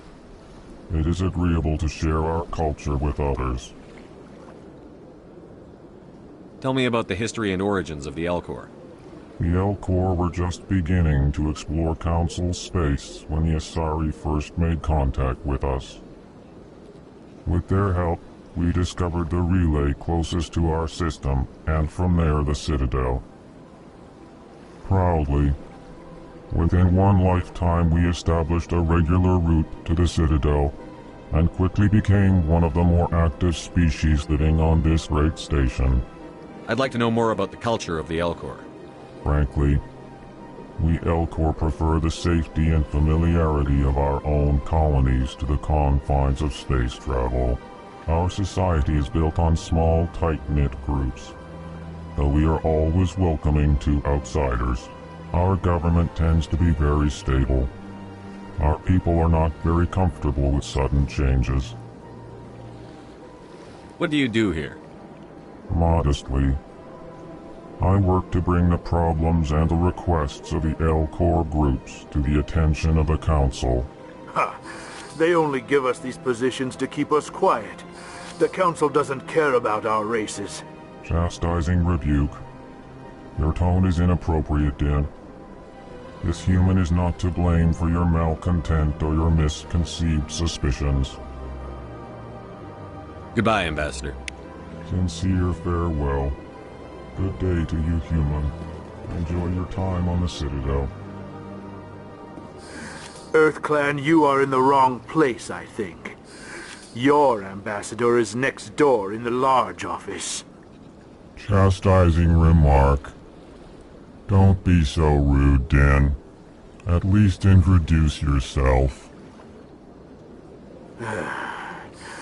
I am Din Korlak, Volus Ambassador. Is there something I can do for you, Earth Clan? What is this place? You are in the embassy for the Volus and the Elcor. Your ambassador is next door, in his own office. In this shared space, I aid my fellow Volus, when I'm not being interrupted. I'd like to know more about the Volus. I'm sure our history and culture would bore you, Earth Clan. Actually, I would like to know more about your history. My people came to the Citadel shortly after the Asari and Salarians had discovered it. We were instrumental in establishing a standardized galactic economy. However, despite our long association with the Citadel and our many contributions to galactic society, we still do not hold a seat on the Council. Tell me about Volus culture. We are tribal by nature, but our ways are not violent. We barter and trade our lands and tribe members in order to increase status. Larger tribes often engulf smaller ones and eventually split again. Our society is very malleable, and our government is always shifting and changing. Since we're not physically adept, we trade our services for protection. What is it you do here? I look out for the best interests of the Volus people. No easy task considering how often we are overlooked by the Council. Chastising rebuke, Din. The Council favors your species greatly. You are naive. The Earth Clan will be invited to the Council long before our species will. Why aren't the Volus or Elcor part of the Council? All species must prove themselves before they join the Council. All but the Earth Clans, it would seem. Dismissive. Ignore the Volus ambassador, human. He is incorrect in his assessment. Really? How long have we been waiting? How long do you think we'll continue to wait? Bah, this talk is wasted on the humans.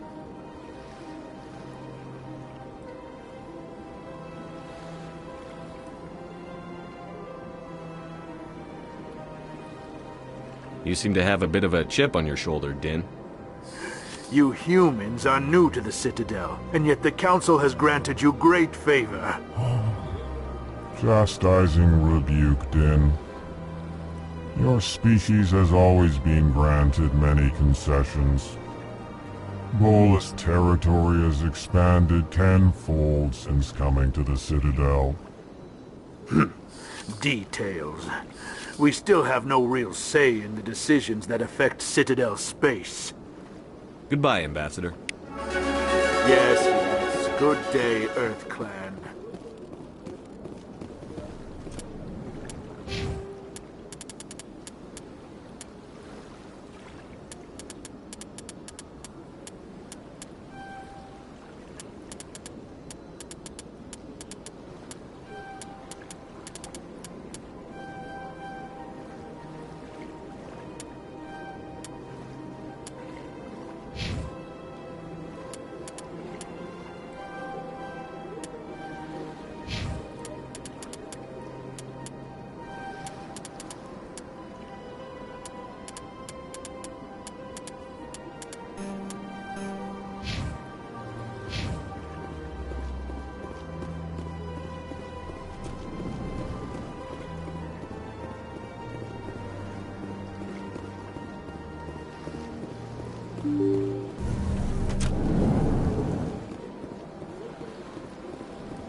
Good day, Commander. The human ambassador is up the stairs, first room on the right. You know who I am? Yes, I receive reports on all newly arrived dignitaries and notable people. What is this place? This is the Presidium. More specifically, you are at the Citadel embassies. If you have more questions, please access Avina. What's that?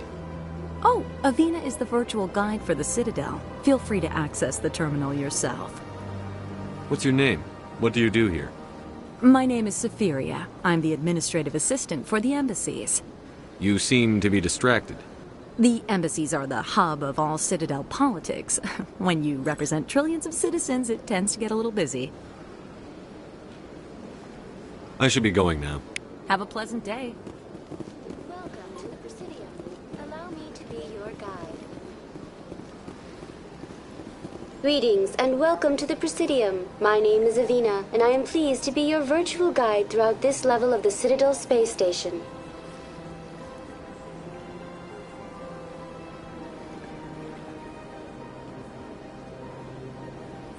So are you a person or a program? I am a fully interactive virtual intelligence, programmed to provide spontaneous guidance at predetermined locations of interest throughout this level of the Citadel. I may also be contacted through any of the Presidium VI terminals, should you require assistance. Give me the tour. You are standing at Presidium Tourism Terminal 1. On either side of this lobby are the embassies of the various Citadel races, along with CSEC headquarters. On the far end of this level, you can see the Citadel Tower, where the Council meets regularly to discuss matters of interstellar importance. I want to know more about Citadel security. Citadel security serves as law enforcement for all regions of the Citadel, though the majority of officers serve in the wards. Executor Palin, a Turian, is the current head of CSEC. but individuals from virtually every species across Citadel space serve as officers beneath him. If you wish to learn more, Executor Pallen's office is located in the CSEC headquarters just across the lobby. Tell me about the embassies. Each species in Citadel space important enough to be consulted on matters of galactic politics maintains an embassy on the Presidium. The Volus were the first non-council species to be granted an embassy, roughly 2,384 galactic standard years ago. As Citadel space has expanded, more embassies have been added. The most recently added embassy belongs to your own species, humanity. It was added 19 galactic standard years ago, despite some rather vocal opposition.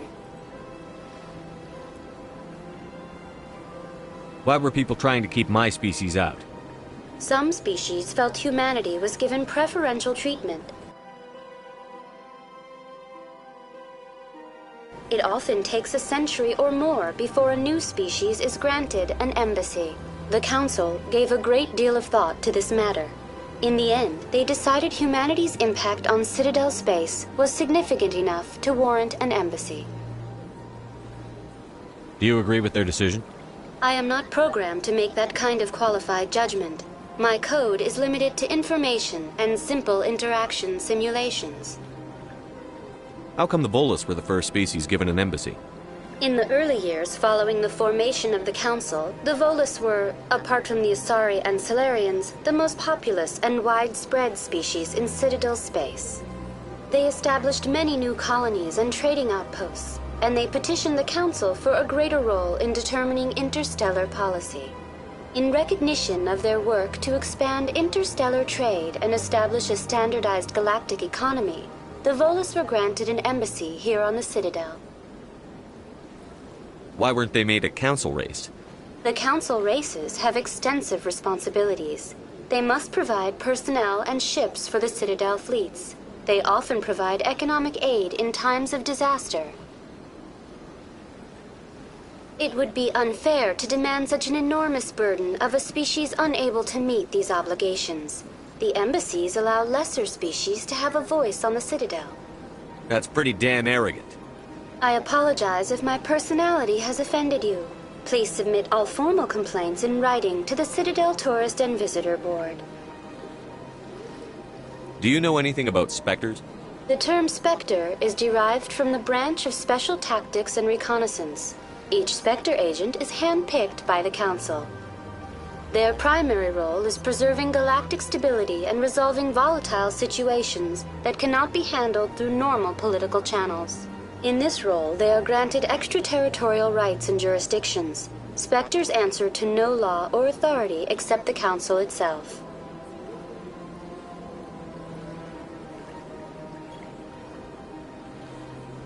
What can you tell me about the Citadel Council?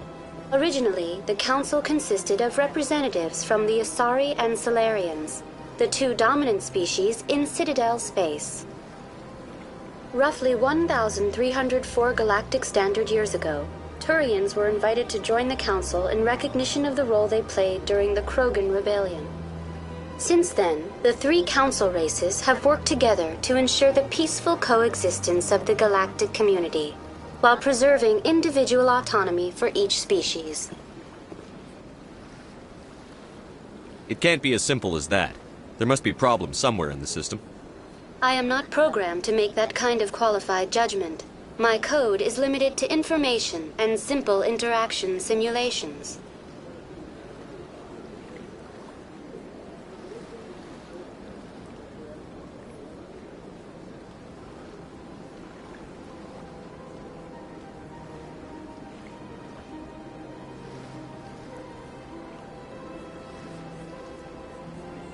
Goodbye.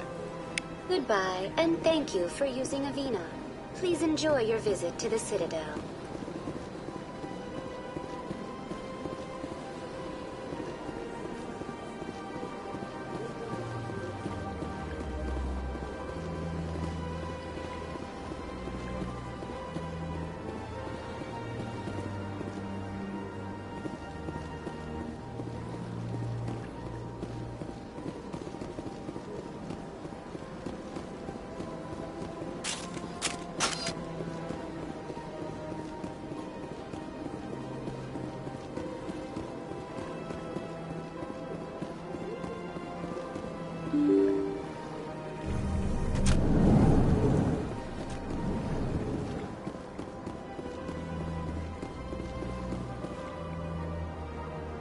I can't believe I landed a job here. This place is fantastic.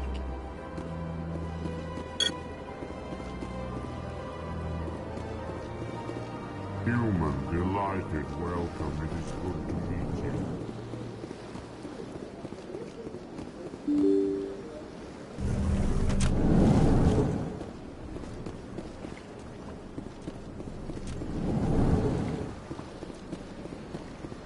Commander Shepard, I didn't expect to see you here. Did Ambassador Udina send you? Have we met before? No, but I know you well enough. I'm Executor Palin, head of CSEC. It's my job to know when someone like you arrives on the Citadel. Was there something you needed, Commander? I get the feeling you're not too fond of humans. No, I just don't trust your kind. Not yet. You humans are eager to take all the power you can get, and you're being given a lot. If the Council wants to make humanity their new favorite pet, that's their business. But I don't have to like it. The Council treats us like second-class citizens. We have to fight for everything we get. Good. Then fight for it. But don't expect the rest of us to just sit back and let you take it. I'm a busy man, Commander. Are we done here? What do you know about the Spectres? They're the right hand of the Council, or so they like to be called. More like the underhanded side of the Council. What do you have against the Spectres? I can't abide any organization that considers itself above the law. Especially when it's left up to each individual Spectre to decide when and how to bend the rules. Sometimes you have to bend the law to keep people safe. I've been with CSEC for 30 years. I've never had to break the law to do my job, not once. Yeah, right. You expect us to believe none of your officers are corrupt? There are over 200,000 CSEC agents. Some of them are going to be bad. But we don't turn a blind eye to corruption like the Spectres do. We do our best to find and punish any officer who breaks the law. Spectres. They'll never come under that kind of scrutiny. The galaxy needs people like that. People who do the dirty jobs. I agree. But they need to be held to a higher standard. They need to be accountable. Saren's out of control. We both know that. But because he's a Spectre, the Council doesn't want to do anything about it. Is that the kind of person this galaxy needs? But not all Spectres are like Saren. True. But the potential is always there. Tell me about CSEC. CSEC provides necessary police and security services throughout the Citadel. We're a civilian government agency, though many of our members have had military training. Of course, as the CSEC representative to the Council, I spend most of my time liaising between the two. Tell me about your investigation into Saren. Sorry, Commander.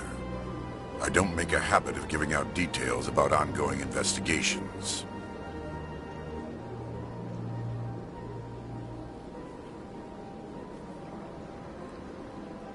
I'll be going now. Goodbye, Commander.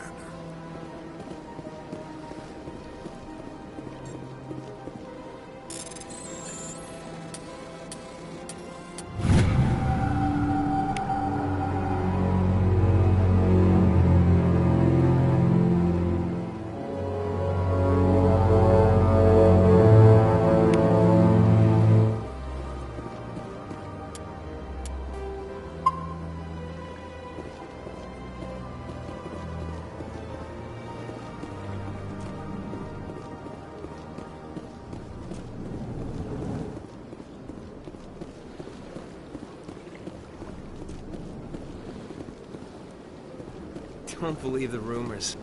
What do you want? Oh, Commander. Is there something I can do for you? Relax, Private. This isn't an inspection. Right, sorry. What can I do for you, Commander? What can you tell me about the Asari consort? Well, she's an Asari who works here as... That is, she helps people with things. You never went to see her, did you, Fredericks? No, I never did. I couldn't afford it. It costs half a year's credits just to go in and talk to her. Can you at least tell me where I can find her? Sure. She's across the bridge from the embassies. Thanks, kid. Have fun.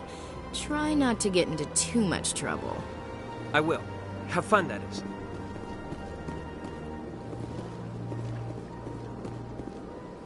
I don't have time to talk now. I'm very busy. Hello, Commander. Can I get you something? What have you got? Information, mostly. Would you like to know about some points of interest nearby? What's going on around here? Well, you found the embassies. Not much going on here. Across the bridge, you'll find the bank, the Emporium, and Shayera's. If you haven't heard of her, you soon will. If you need supplies, you can try the markets one level below. For entertainment, I'd try Flux or Cora's Den. What is Shayera's? The consort? She entertains clients who can afford her services. Most of the diplomats and ambassadors have visited her at one time or another. She's a very powerful woman, but also very respected. Tell me about Flux and Cora's Den. Well, Flux has gambling and dancing, certainly more lively than this place. Cora's Den, on the other hand, well, let's just say it's livelier and deadlier, all at the same time. Goodbye. So long, Commander. Have a pleasant day.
Look at that bug thing over there. What's it doing?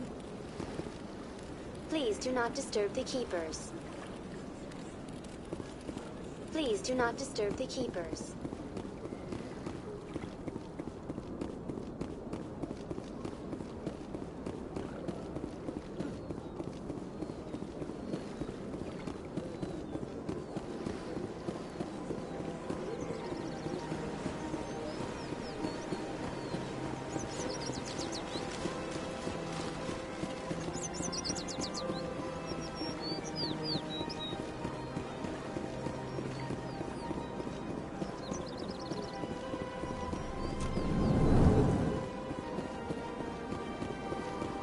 What's this?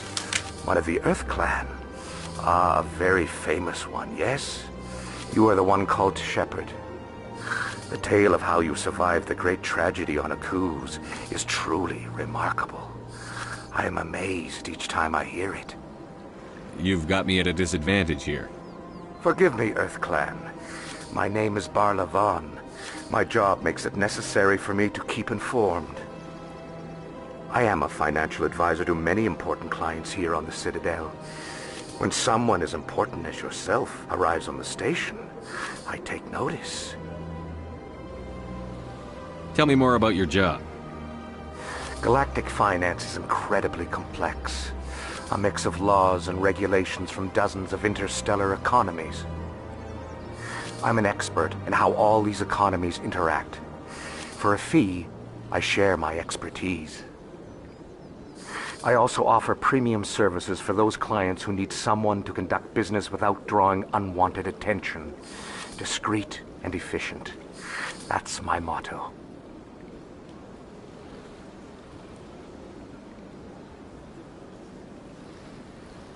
Sounds pretty shady. Everything I do falls completely within the bounds of interstellar commerce law. Even so, many of my clients would prefer their transactions remain undisclosed. For example, suppose a Hanar ambassador was petitioning the Council to reduce tariffs on Hanar goods. How would it look if he had money invested in a Hanar exporting company? Even if his true motives were to help his people, he would be accused of advancing the petition for his own personal gain. I can keep his personal finances private.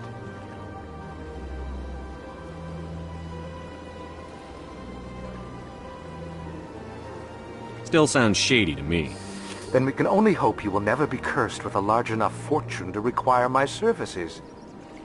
What's it like living here on the Citadel? The station is without a doubt the greatest wonder in the galaxy.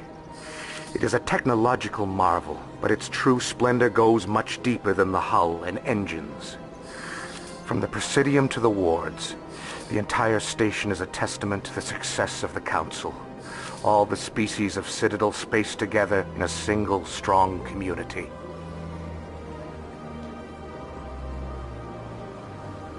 What makes the Presidium so special? It is the political center of Citadel space. 80% of all intelligent species in the known galaxy acknowledge the Council's authority on interstellar matters. But only the most powerful and influential species have embassies here on the Presidium. This level of the station is reserved for the elite, Shepard. People like us.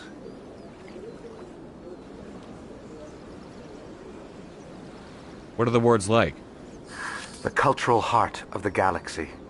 They pulse with the lifeblood of millions of citizens from dozens of different species. You never know what you'll find down in the wards, Commander. It's always full of surprises. Fortunately, most of them are pleasant. I should go. Goodbye, Commander.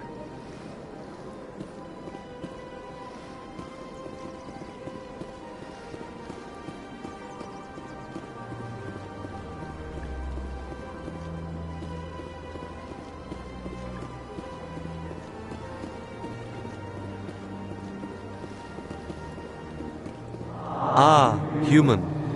This one is greatly pleased to see you here in my decadent emporium. Who are you?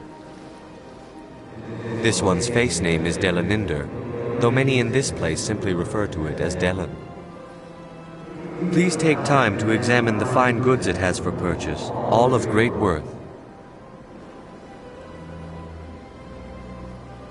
Show me your items. Oh, this one is pleased to do so, human. You will not be disappointed.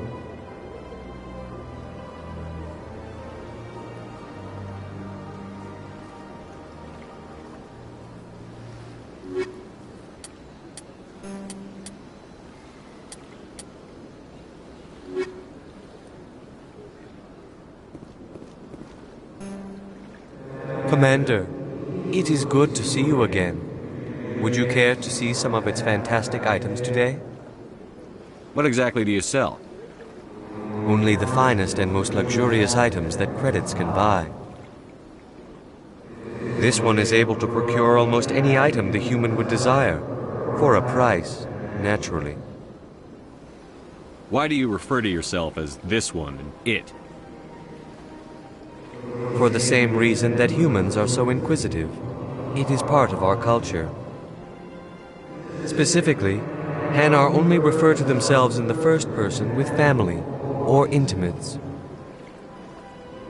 And we rarely do so with other species. It is just our way. Who are you? This one's face name is Delaninder, though many in this place simply refer to it as Delan. Please take time to examine the fine goods it has for purchase, all of great worth.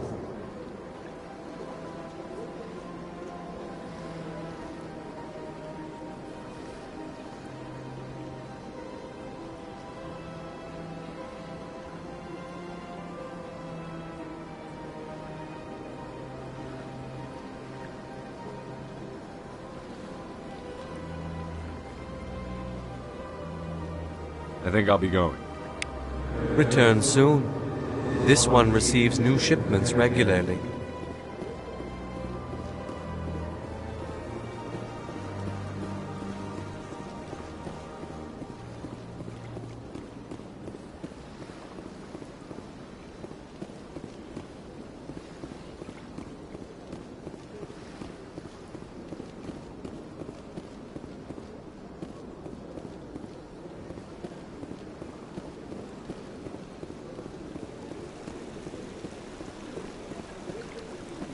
Welcome to Presidium Tourism Terminal 3. Here in the financial district, a number of businesses offer various goods and services to their exclusive clientele. The statue you see before you was commissioned to honor the Krogan soldiers who gave their lives to protect Citadel space during the Rachni Wars. In the aftermath of the Krogan rebellions, several embassies petitioned to have the statue removed. However, this motion was eventually quashed by the Council. Tell me more about the Krogan rebellions. In recognition of their efforts during the Rachni Wars, the Krogan were granted several new colony worlds by the Council. Over the next 400 years, the Krogan species began to expand. Blessed with an extremely high birth rate, their numbers began to swell. Faced with a critical overpopulation crisis, the Krogan started a violent colonization of nearby worlds inhabited by other Council species. The Krogan rebellions had begun. For a full century, the Council and its member species fought to bring the Krogan under control. With the aid of the newly discovered Turian Empire, they were ultimately successful. You needed the Krogan to stop the Rachni. Then you needed the Turians to stop the Krogan. So who's gonna stop the Turians? I am sorry, but that question is beyond my programming parameters. The Turians are members of the Citadel Council. They are not a threat to galactic peace. Why did the Council fight so hard to keep the statue? The Krogan were instrumental in saving the galaxy from the Rachni threat. The Council believed this historical fact should not be forgotten. The Council also hoped that preserving the memorial would improve diplomatic relations with the Krogan and bring about a peaceful resolution to the rebellions. Unfortunately, the Krogan refused to negotiate and only surrendered after their population and homeworlds had been ravaged by the Turians.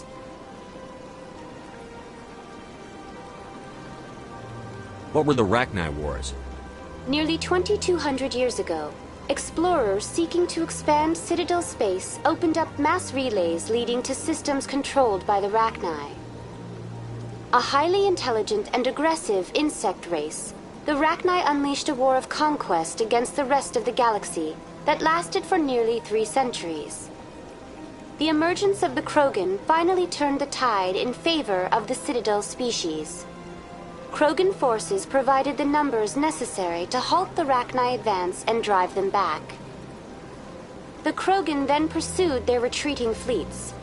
Able to survive the harsh environments of the Rachni homeworlds, the Krogan hunted their enemy to extinction. Was it really necessary to wipe them out? I am sorry, but a value judgment of that nature goes beyond my programming. That's all for now. Thank you for using Avina. Have a pleasant day.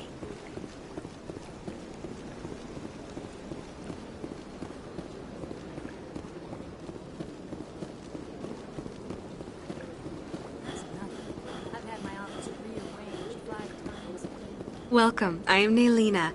I don't recognize you as one of our expected clients today. Would you like me to see when the consort will be able to meet with you? Can't I just go in? I'm afraid not. Yeah, you must understand there are many who seek the consort services.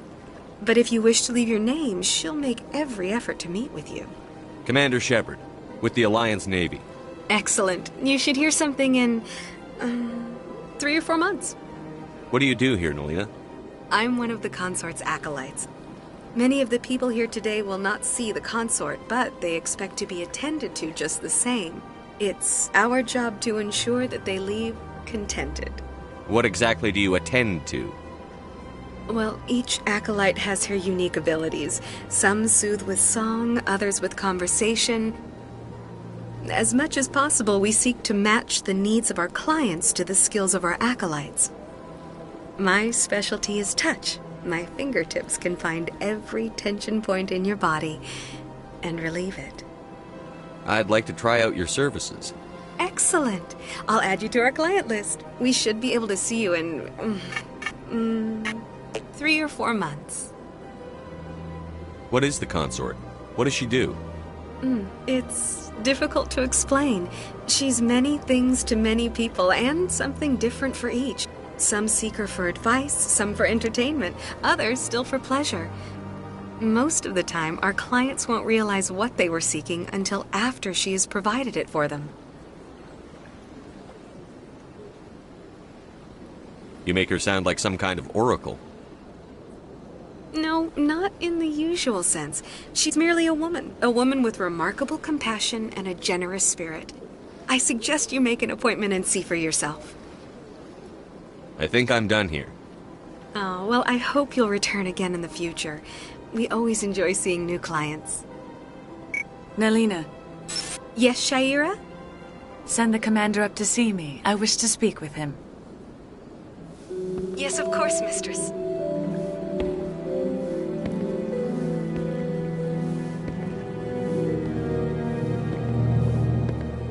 Huh. It appears the consort has taken notice of you. She'd like to meet with you now. Where do I go? Just head upstairs. She'll be waiting for you.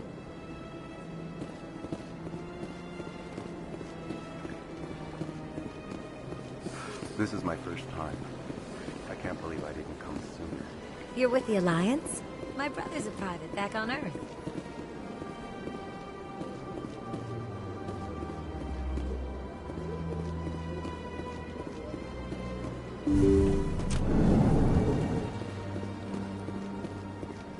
That is close enough, Commander.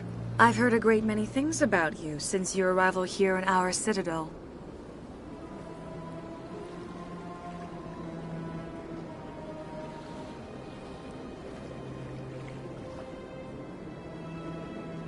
What exactly do you do? That depends on your needs. I offer advice to some, comfort to others. I have a certain problem that could use your expertise. Maybe I can help. I have a friend, Septimus, a retired Turian general. I won't discuss the details, but he wanted me to be more than I could be. We had a falling out. Now he spends his days in Korra's den, drinking and spreading lies about me. If you would speak to him as a fellow soldier, I believe he will listen to you and let the matter be. What happened between you? I respect his privacy too much to go into the details. If he wishes to tell you what happened, that is his prerogative. What exactly do you want me to tell him? Appeal to his sense of honor. Remind him of his position as a general. If you can convince him to stop spreading lies about me, I would be very grateful.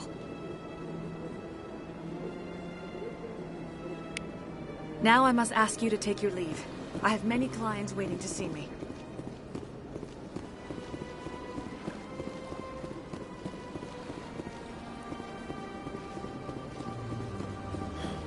I have to admit I'm a little nervous.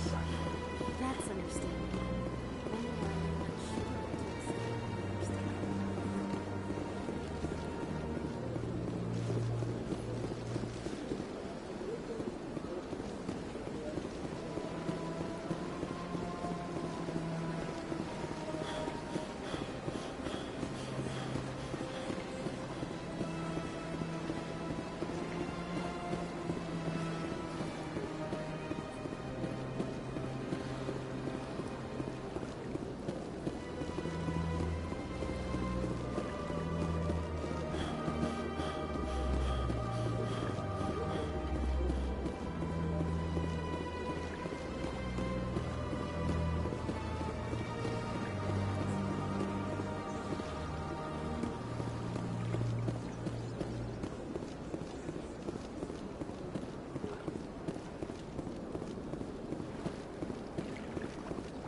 Saren's hiding something.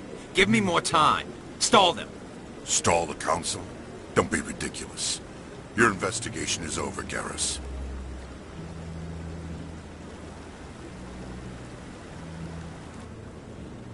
Commander Shepard, Garrus Vakarian. I was the officer in charge of the C-Sec investigation into Saren. Sounds like you really want to bring him down. I don't trust him. Something about him rubs me the wrong way. But he's a Spectre. Everything he touches is classified. I can't find any hard evidence. I think the Council's ready for us, Commander. Good luck, Shepard. Maybe they'll listen to you.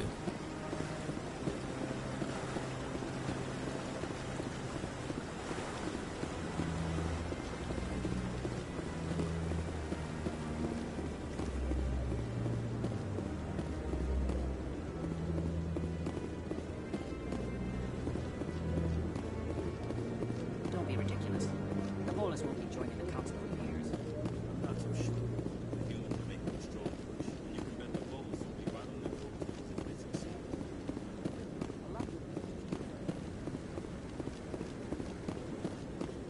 No, I'm waiting to speak with one of the Councilor's assistants. Commander?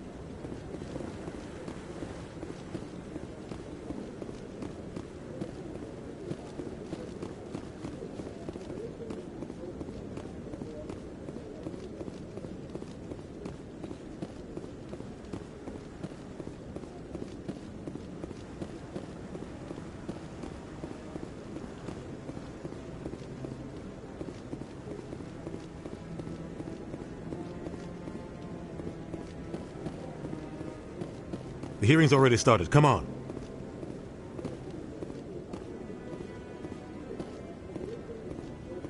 The Geth attack is a matter of some concern, but there is nothing to indicate Saren was involved in any way. The investigation by Citadel Security turned up no evidence to support your charge of treason. An eyewitness saw him kill Nihilus in cold blood. We've read the Eden Prime reports, Ambassador.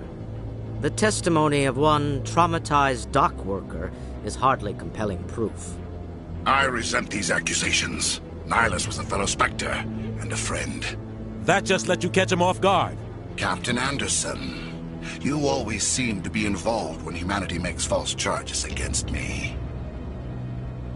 And this must be your protege, Commander Shepard, the one who let the beacon get destroyed. The mission to Eden Prime was top secret. The only way you could know about the beacon was if you were there. With Nihilus gone, his files passed on to me. I read the Eden Prime report. I was unimpressed. But what can you expect from a human?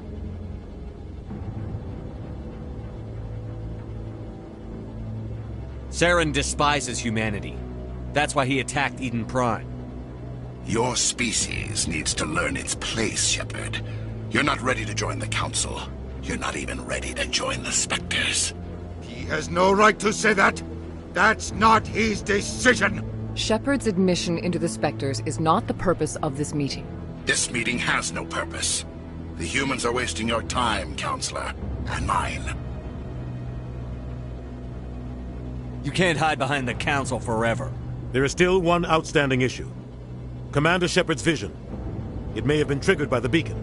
Are we allowing dreams into evidence now? How can I defend my innocence against this kind of testimony? I agree. Our judgment must be based on facts and evidence, not wild imaginings and reckless speculation. Do you have anything else to add, Commander Shepard? You've made your decision. I won't waste my breath.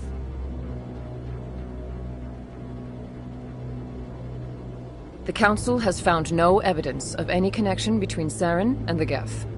Ambassador, your petition to have him disbarred from the Spectres is denied. I'm glad to see justice was served. This meeting is adjourned.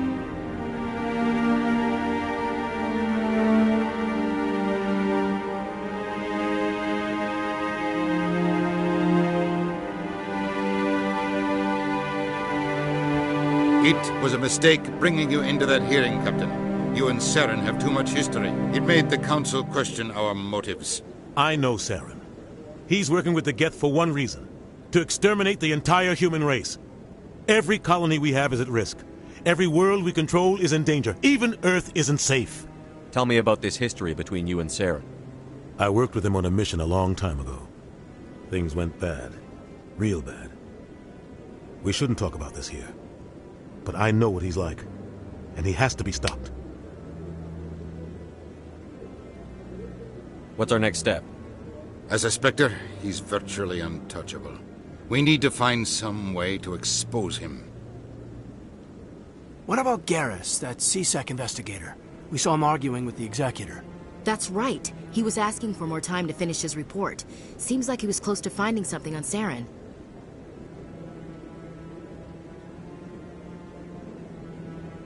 Any idea where we could find him? I have a contact in CSEC who can help us track Garrus down. His name is Harkin. Forget it. They suspended Harkin last month, drinking on the job. I won't waste my time with that loser. You won't have to. I don't want the Council using your past history with Saren as an excuse to ignore anything we turn up. Shepard will handle this.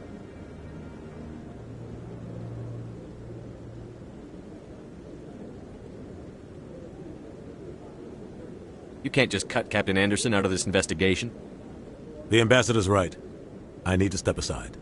I need to take care of some business. Captain, meet me in my office later. Harkin's probably getting drunk at Cora's Den. It's a dingy little club in the lower section of the wards. Maybe there's another way to find evidence against Saren. You should talk to Barla Vaughn over in the financial district. Rumor has it he's an agent for the Shadow Broker. The Shadow Broker? An information dealer. Buys and sells secrets to the highest bidder. I've heard Barla Vaughn's one of the top representatives. He might know something about Saren, but his information won't come cheap.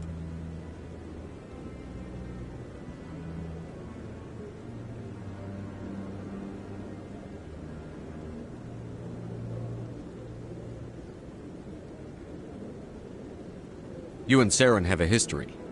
What happened? About 20 years ago, I was part of a mission in the Skillian Verge. I was working with Saren to find and remove a known terrorist threat. Saren eliminated his target, but a lot of people died along the way, innocent people. And the official records just covered it all up. But I saw how he operates.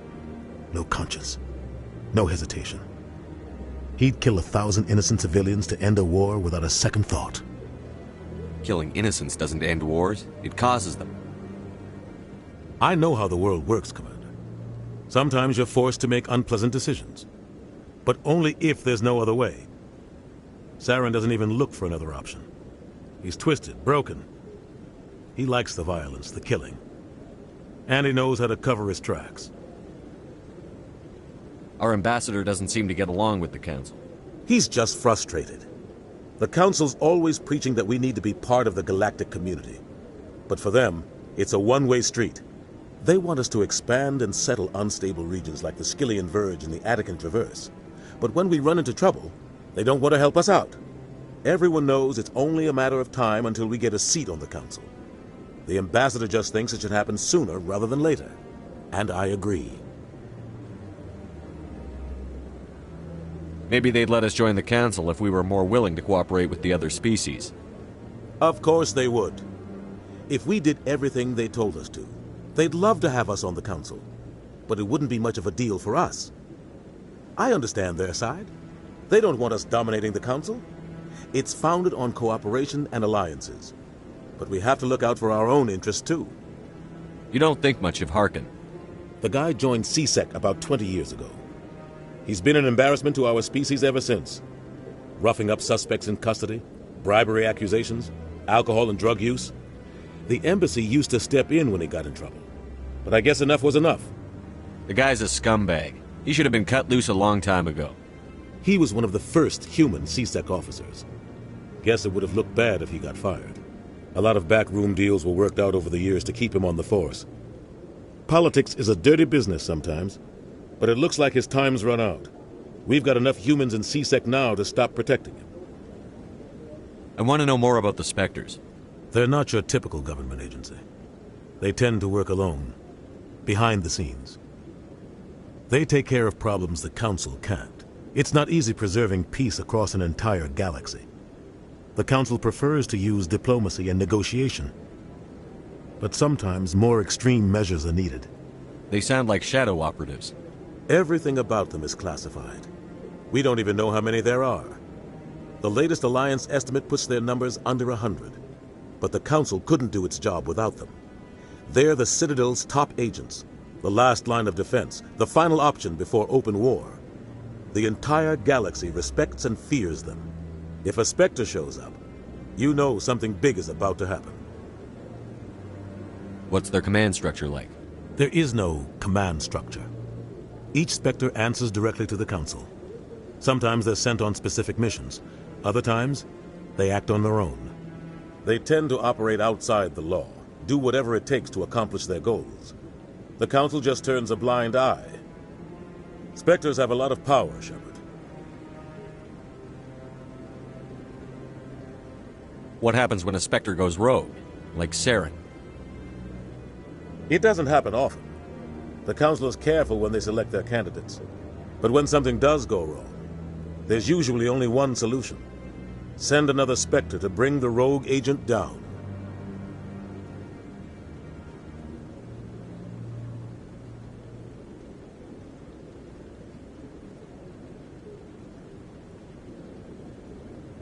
Tell me more about the Shadow Broker. He's a necessary evil of galactic politics. Buying and selling information is a part of the game, and the Shadow Broker just happens to be the best player on the field. Always sells to the highest bidder. Doesn't get involved in politics, doesn't pick sides. A simple system, but it works. He's not a threat to anyone, not directly. He's just a resource we can use, or she is. Or maybe they are. Nobody really knows. Tell me about Barlavon. He specializes in moving large sums of money without leaving a paper trail. A financial genius, doesn't do anything illegal, but he knows all the loopholes. He's got an impressive client list. Ambassadors, diplomats, Spectres. That's probably why the Shadow Broker uses him.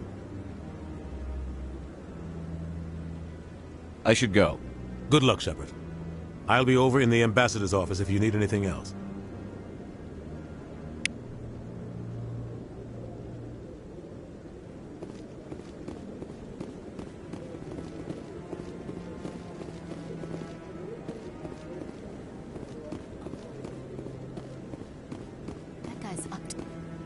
What? Oh, no, I wasn't. Never mind.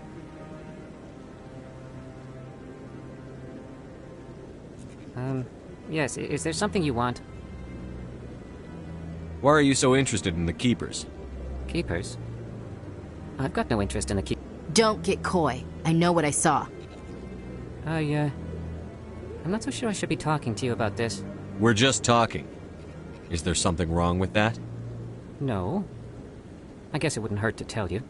I'm using a small scanner to gather readings on the Keepers. So far I've had mixed results. I find it difficult to get near the creatures. Why were you being so secretive about it, though? Well, technically we're not supposed to disturb the Keepers. I don't really think my scanning disturbs them, but the authorities might disagree. I'd like to do it more openly, but it's not really worth getting arrested over. I could help you out. I'm not worried about the authorities. I don't even know who you are. I'm Commander Shepard, with the Alliance military. Well, I suppose I could use the help. You'll need this. It's the scanning device I developed. Activate it each time you see a Keeper. All collected data will automatically upload to my database.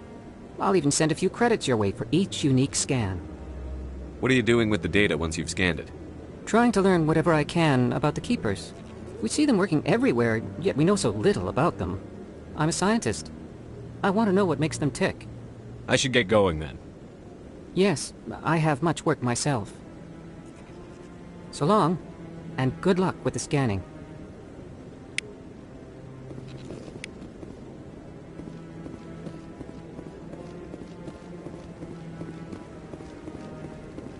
No, I just want to ask a couple of questions. Commander?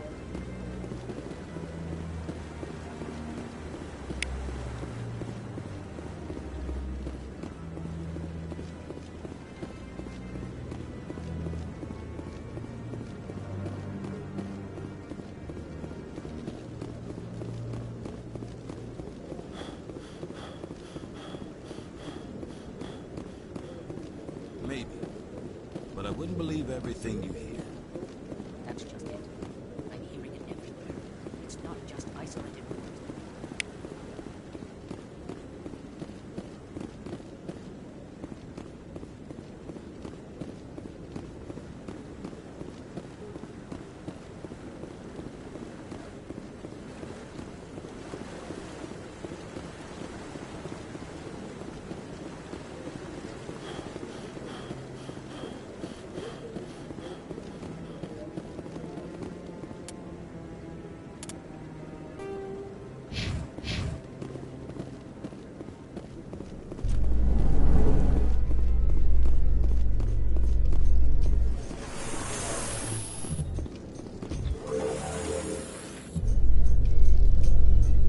I can't believe the Council ignored all the evidence against Saren.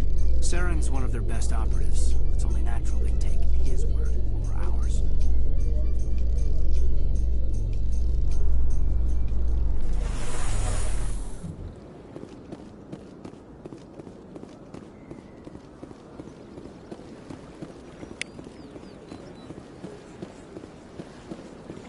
Please do not disturb the keeper. I've told you before, you're not allowed in here. Each one believes it has the right.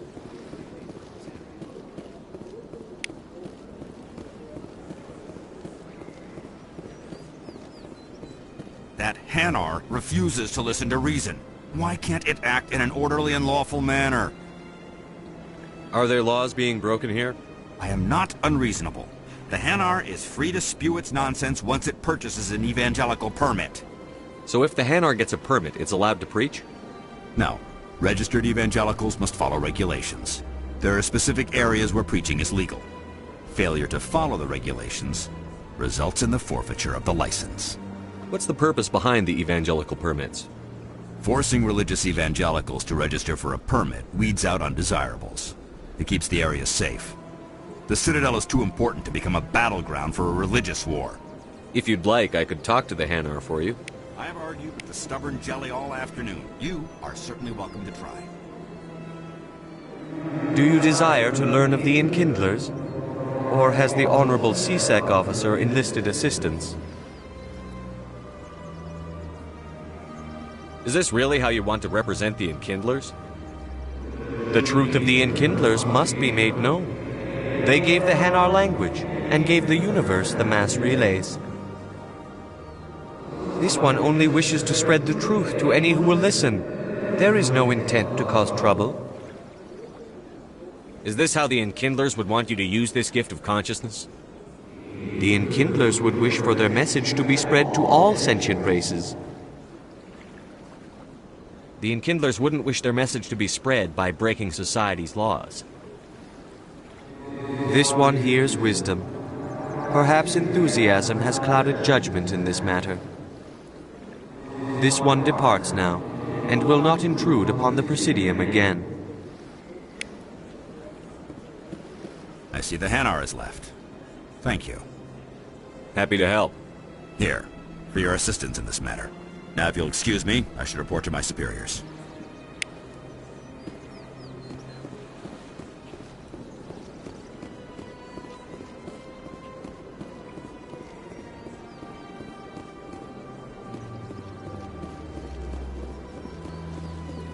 Please do not disturb the keepers.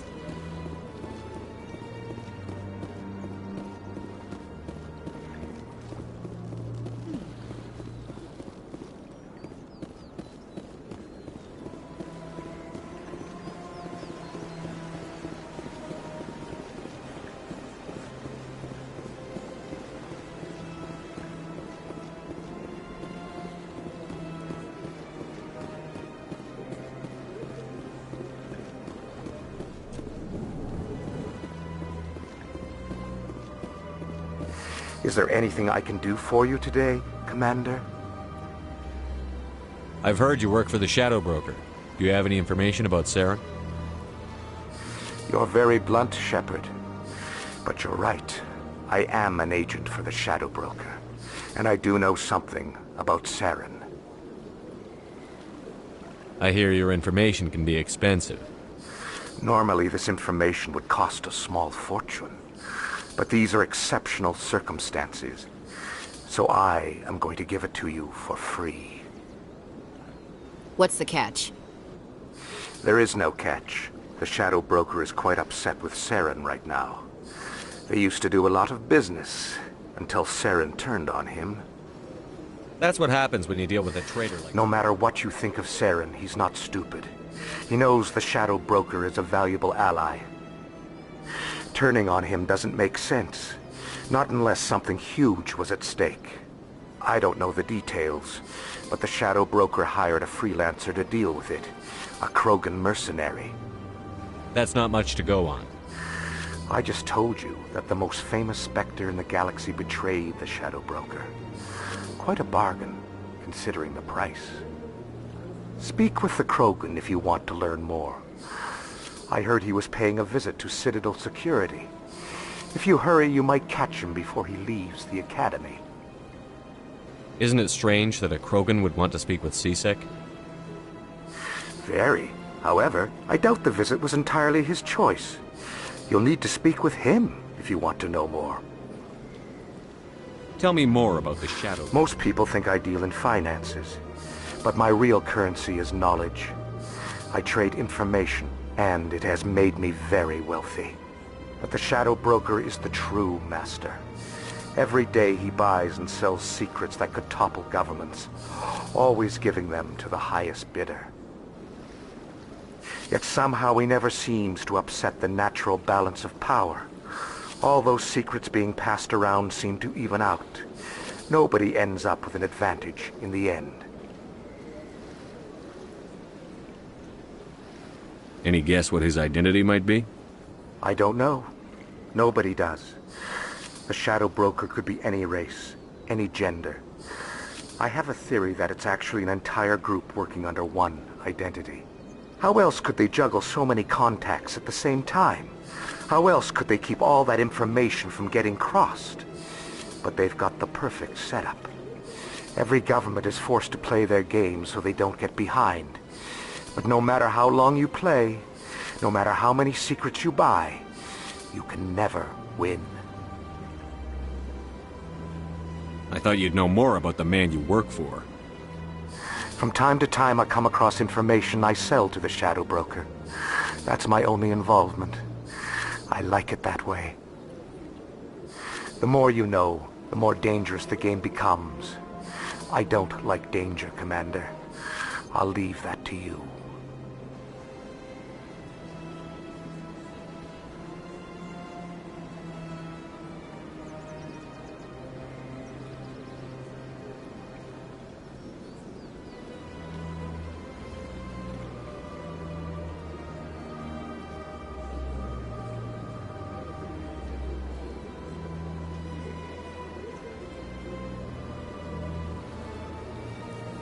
I should go.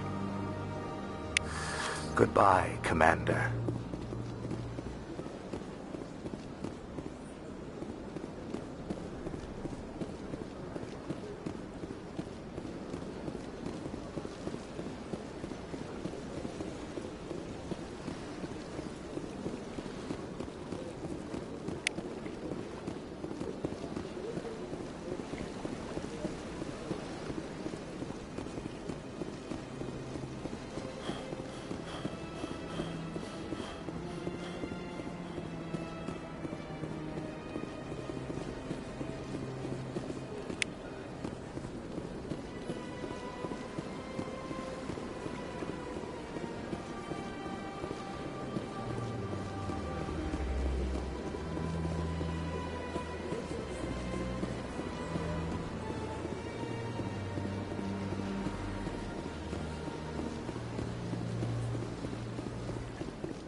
Shepard, what can I do for you now?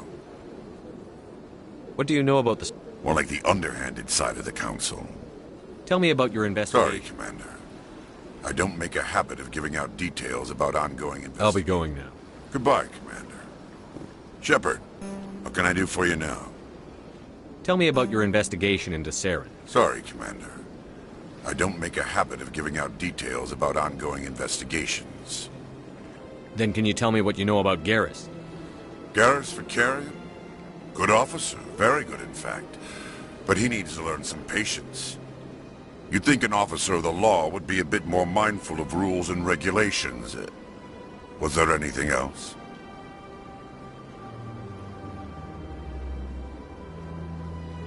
I'll be going now. Goodbye, Commander.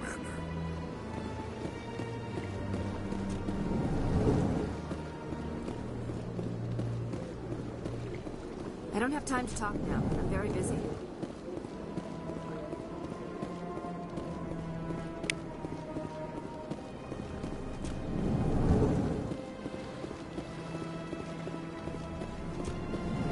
This place seems strange. I wish there were more humans around.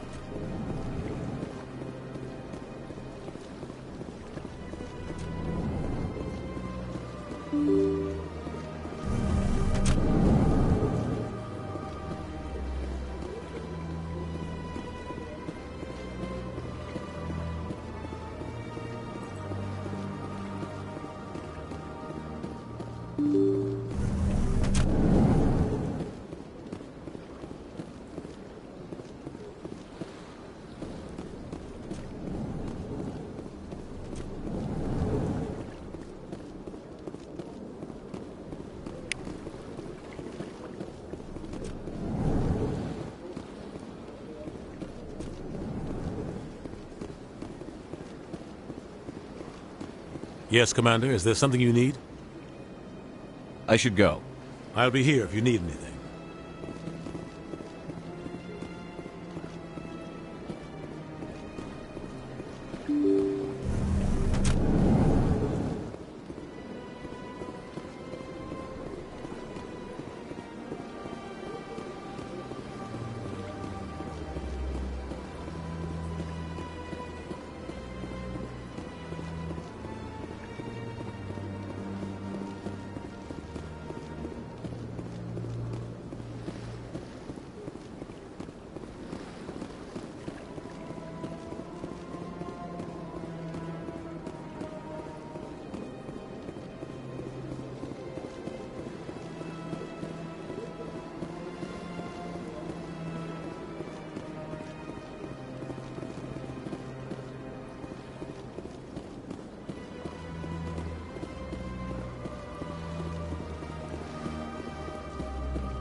So, Williams, you happy you signed on with Commander Shepard? I'm not sure, Lieutenant. Every time I think I have a handle on things, the Universe Bank's hard to port. Well, don't let anybody know. A big gun and a confident attitude will get you through a lot in life.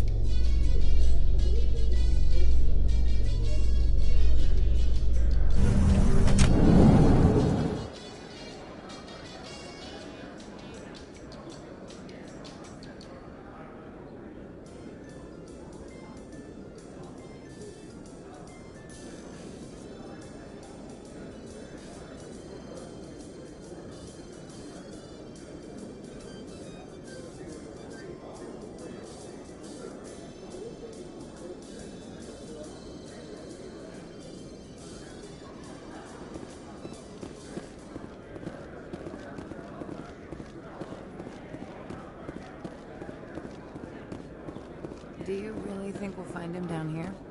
He always stops in for a few games of Quasar before he makes his drop. Fist is gonna be pissed if we take down his supplier. That's the point. We want him angry. Angry people make mistakes. There's just something about Fist that makes me nervous. Good. He's a dangerous man. Now keep your eyes peeled for our mark.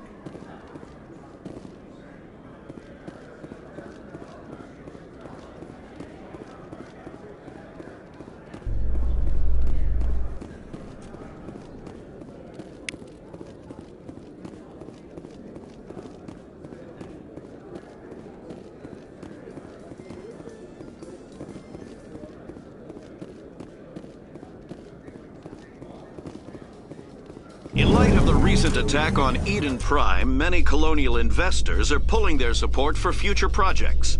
Proponents of expanded human colonization insist that Eden Prime was an isolated case. Nevertheless, colonist enrollment has dropped sharply. Many colonial proposals are on hold until backers have some reassurance that human colonies will be adequately protected.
Hello there. Welcome to Moorland's famous shop. You want many good supplies, yes?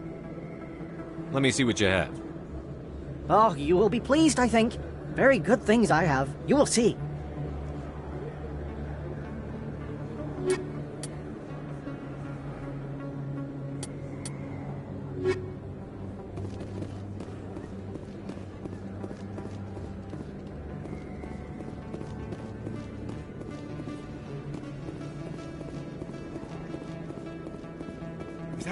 You're Commander Shepard, the hero of Eden Prime.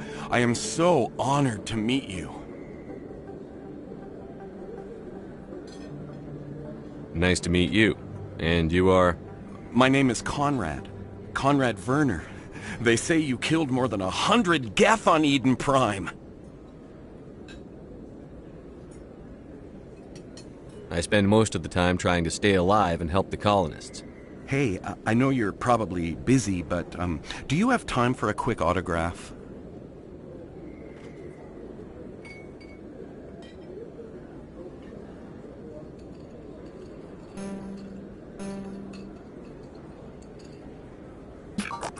Anything for a fan.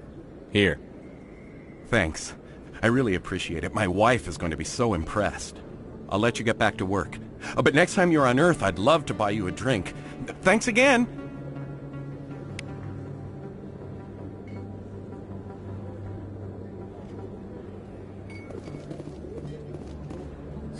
Hello, Earth Clan. No doubt you've just come back from the colonies. Will you be needing supplies? What colonies are you talking about? Oh, my mistake, Earth Clan. I assumed... It doesn't matter. Pharos? Noveria? Well, if you haven't heard of them yet, I'm sure you will soon. But it doesn't matter where you hail from. My goods are available to all. What can you tell me about Noveria? The corporate capital of the Attican Traverse. Very cold. Very snowy. I don't get too many clients from there. They all have their own private suppliers. I'd like to know more about Pharos. It's an old Prothean world. Their buildings still litter the surface. The humans aren't the first to colonize it, but they are the most recent. I just realized I haven't heard from my contact on that planet for some time. Ah, well, I'm sure he's fine. I should be going. As you say, Earth Clan. Good. I don't think you bought this here. I don't sell this model. Look, I know it was you. I remember your face. Really, that's impressive. Usually you humans can't tell one Turian from another. This was the place. Now, are you gonna give me a refund or not? Do you have your proof of purchase? What? No, I don't think you ever gave me one. I'm sorry.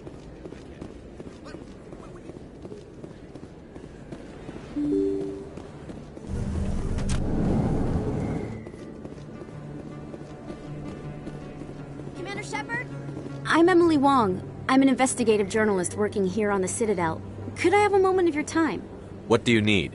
I've been hunting for evidence of corruption and organized crime on the Citadel, but there are places I can't go. I was hoping you might share anything you find during your own investigation. I can make it worth your time. How do you know that my investigation is going to uncover anything you need? You wouldn't be investigating if it weren't big. And if it's big, it's something I'd like to hear about.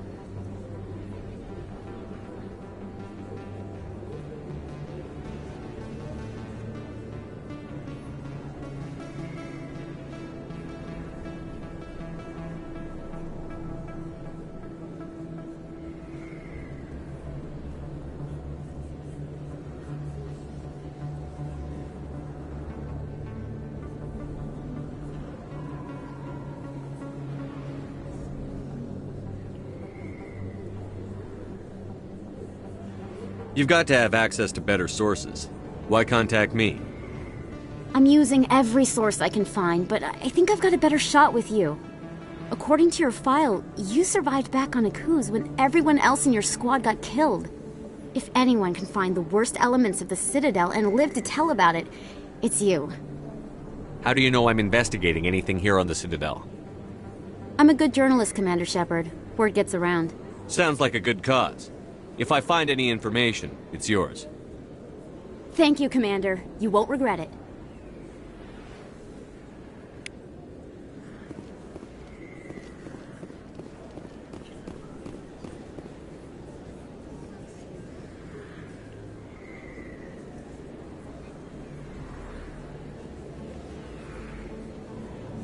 Big place. That your professional opinion, sir? This isn't a station. It's a city. There must be millions here. It can't be possible to track everyone coming and going. This makes Jump Zero look like a porta-john, and it's the largest deep space station the Alliance has. Jump Zero is big, but this is a whole nother scale. Look at the ward arms. How do they keep all that mass from flying apart? The Council represents more races than I thought. No wonder they're careful with newcomers. They probably just want to keep everything running. It has to be hard keeping all these cultures working together. Or maybe they just don't like humans. Why not? We've got oceans, beautiful women, this emotion called love. According to the old vids, we have everything they want. If you expect to get me in a tinfoil miniskirt and thigh-high boots, I want dinner first. Sir. That will be enough, Chief. At ease, Lieutenant. Can't see her in a skirt anyway.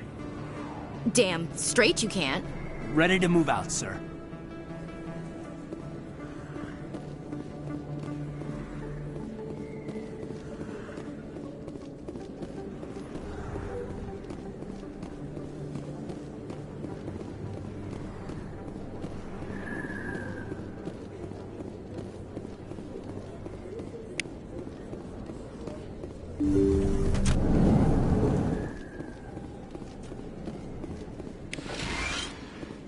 Hello there, Commander. I'm Dr. Claude Michel. Is there something I can do for you? You're a doctor. How did you end up here on the Citadel? My parents brought me here when I was young. My father was a medic with the Alliance. I chose to keep the medical tradition alive, but not the military. Fixing up wounded soldiers isn't my idea of fun.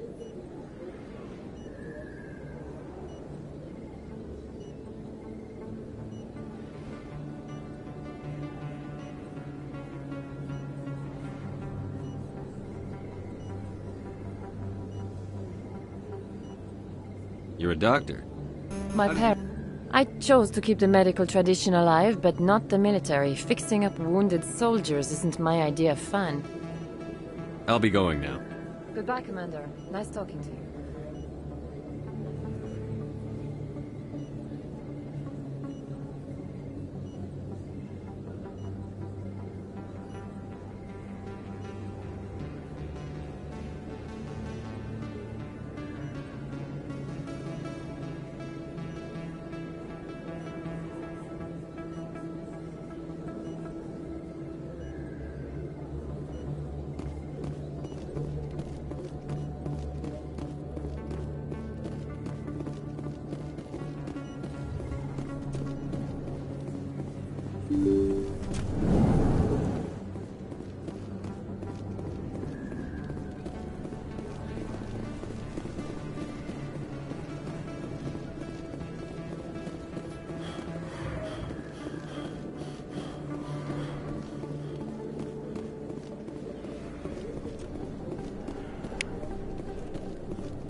Hey, I know you. You're Shepard, right? I saw the monument at Akuz. They got a whole section about you there. It's a miracle you survived. Looks like you have a fan. I'm sorry, I just never thought I'd meet someone like you in person. My name's Lang, Officer Eddie Lang, Citadel Security. It's an honor to meet you, Commander. What are you doing down here in the wards? Anything I can help you with? Why'd you join Citadel Security? I don't know. Seemed like the right thing to do, you know? Maybe it's in my blood. My grandfather was a cop back on Earth. It's kind of what CSEC is. Police for the Citadel. I'm still pretty new at it, but I like it so far. Way more interesting than staying back on Earth. You get to meet all kinds of cool aliens, like those Hanar. Wild.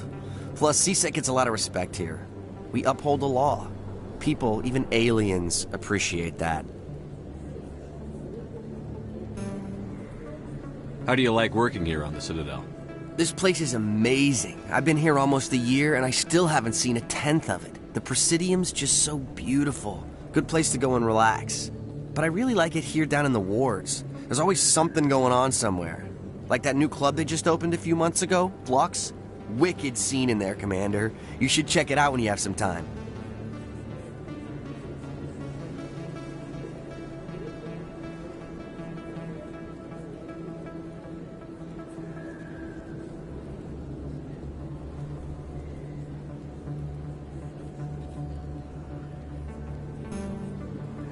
What do you know about the Spectres? Just the stuff they show in the vids. They always make them out to be super agents on secret missions to save the galaxy. I know it's not really like that, though. Some of the other CSEC guys don't like them too much, figure they shouldn't be able to operate outside the law. But if they were so bad, the Council wouldn't use them, right? Do you know a CSEC officer named Harkin? I shouldn't really say too much. He's been on the force a lot longer than me. But I've heard things, you know? Drinking on the job, taking bribes, that kind of thing. Rumors mostly, but they suspended him, so some of it must be true. I have to go. Right. You're probably real busy. Well, see you around, Commander.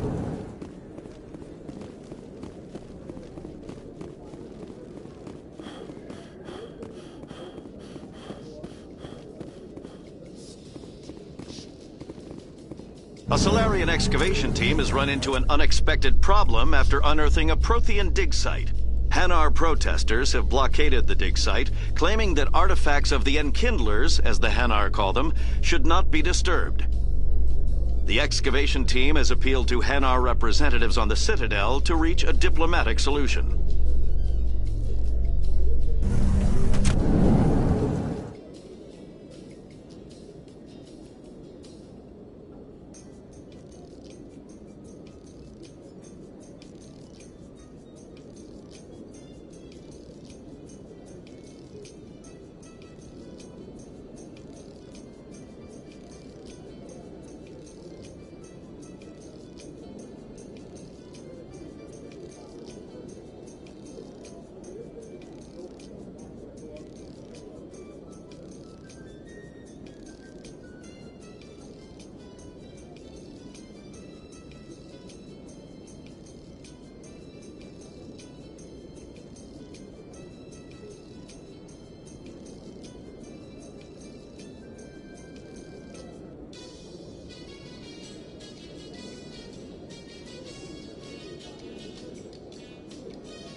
Witnesses saw you making threats in Fist's bar.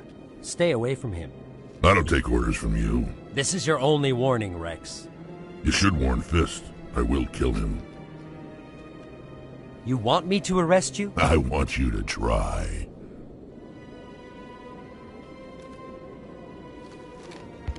Go on. Get out of here. Yes, human. I'm trying to bring down Saren. Bar-Levon said to talk to you. Bar-Levon is a wise man. We may share a common goal, human. Enlighten me. I've been hired to kill the owner of Cora's Den, a man named Fist. He did something very foolish. He betrayed the Shadow Broker. A Quarian showed up here on the Citadel. She was on the run. She wanted to trade information for a safe place to hide, so she went to Fist. He promised to arrange a meeting between her and the Shadow Broker. Instead, he contacted Saren.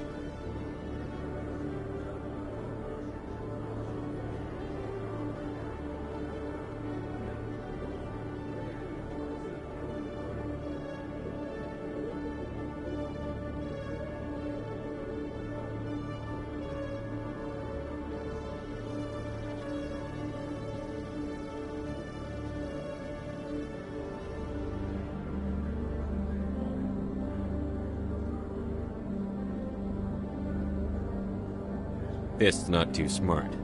He's just greedy. Saren paid him a small fortune for the Quarian. He had to. She has evidence connecting him to the Geth. If we get our hands on that evidence, we can prove that Saren's a traitor. And the Council will have to listen to us.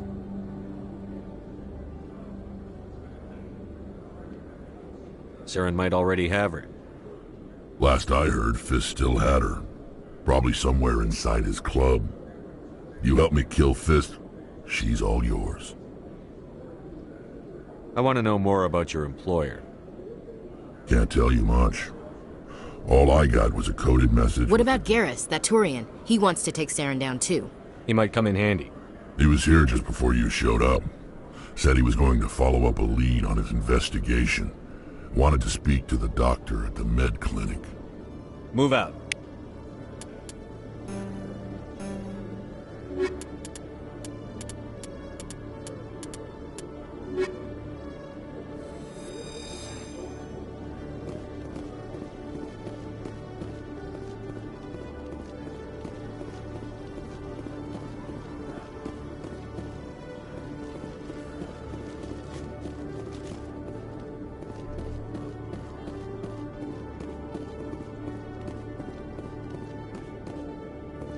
Okay, Jalid. Let me get this straight.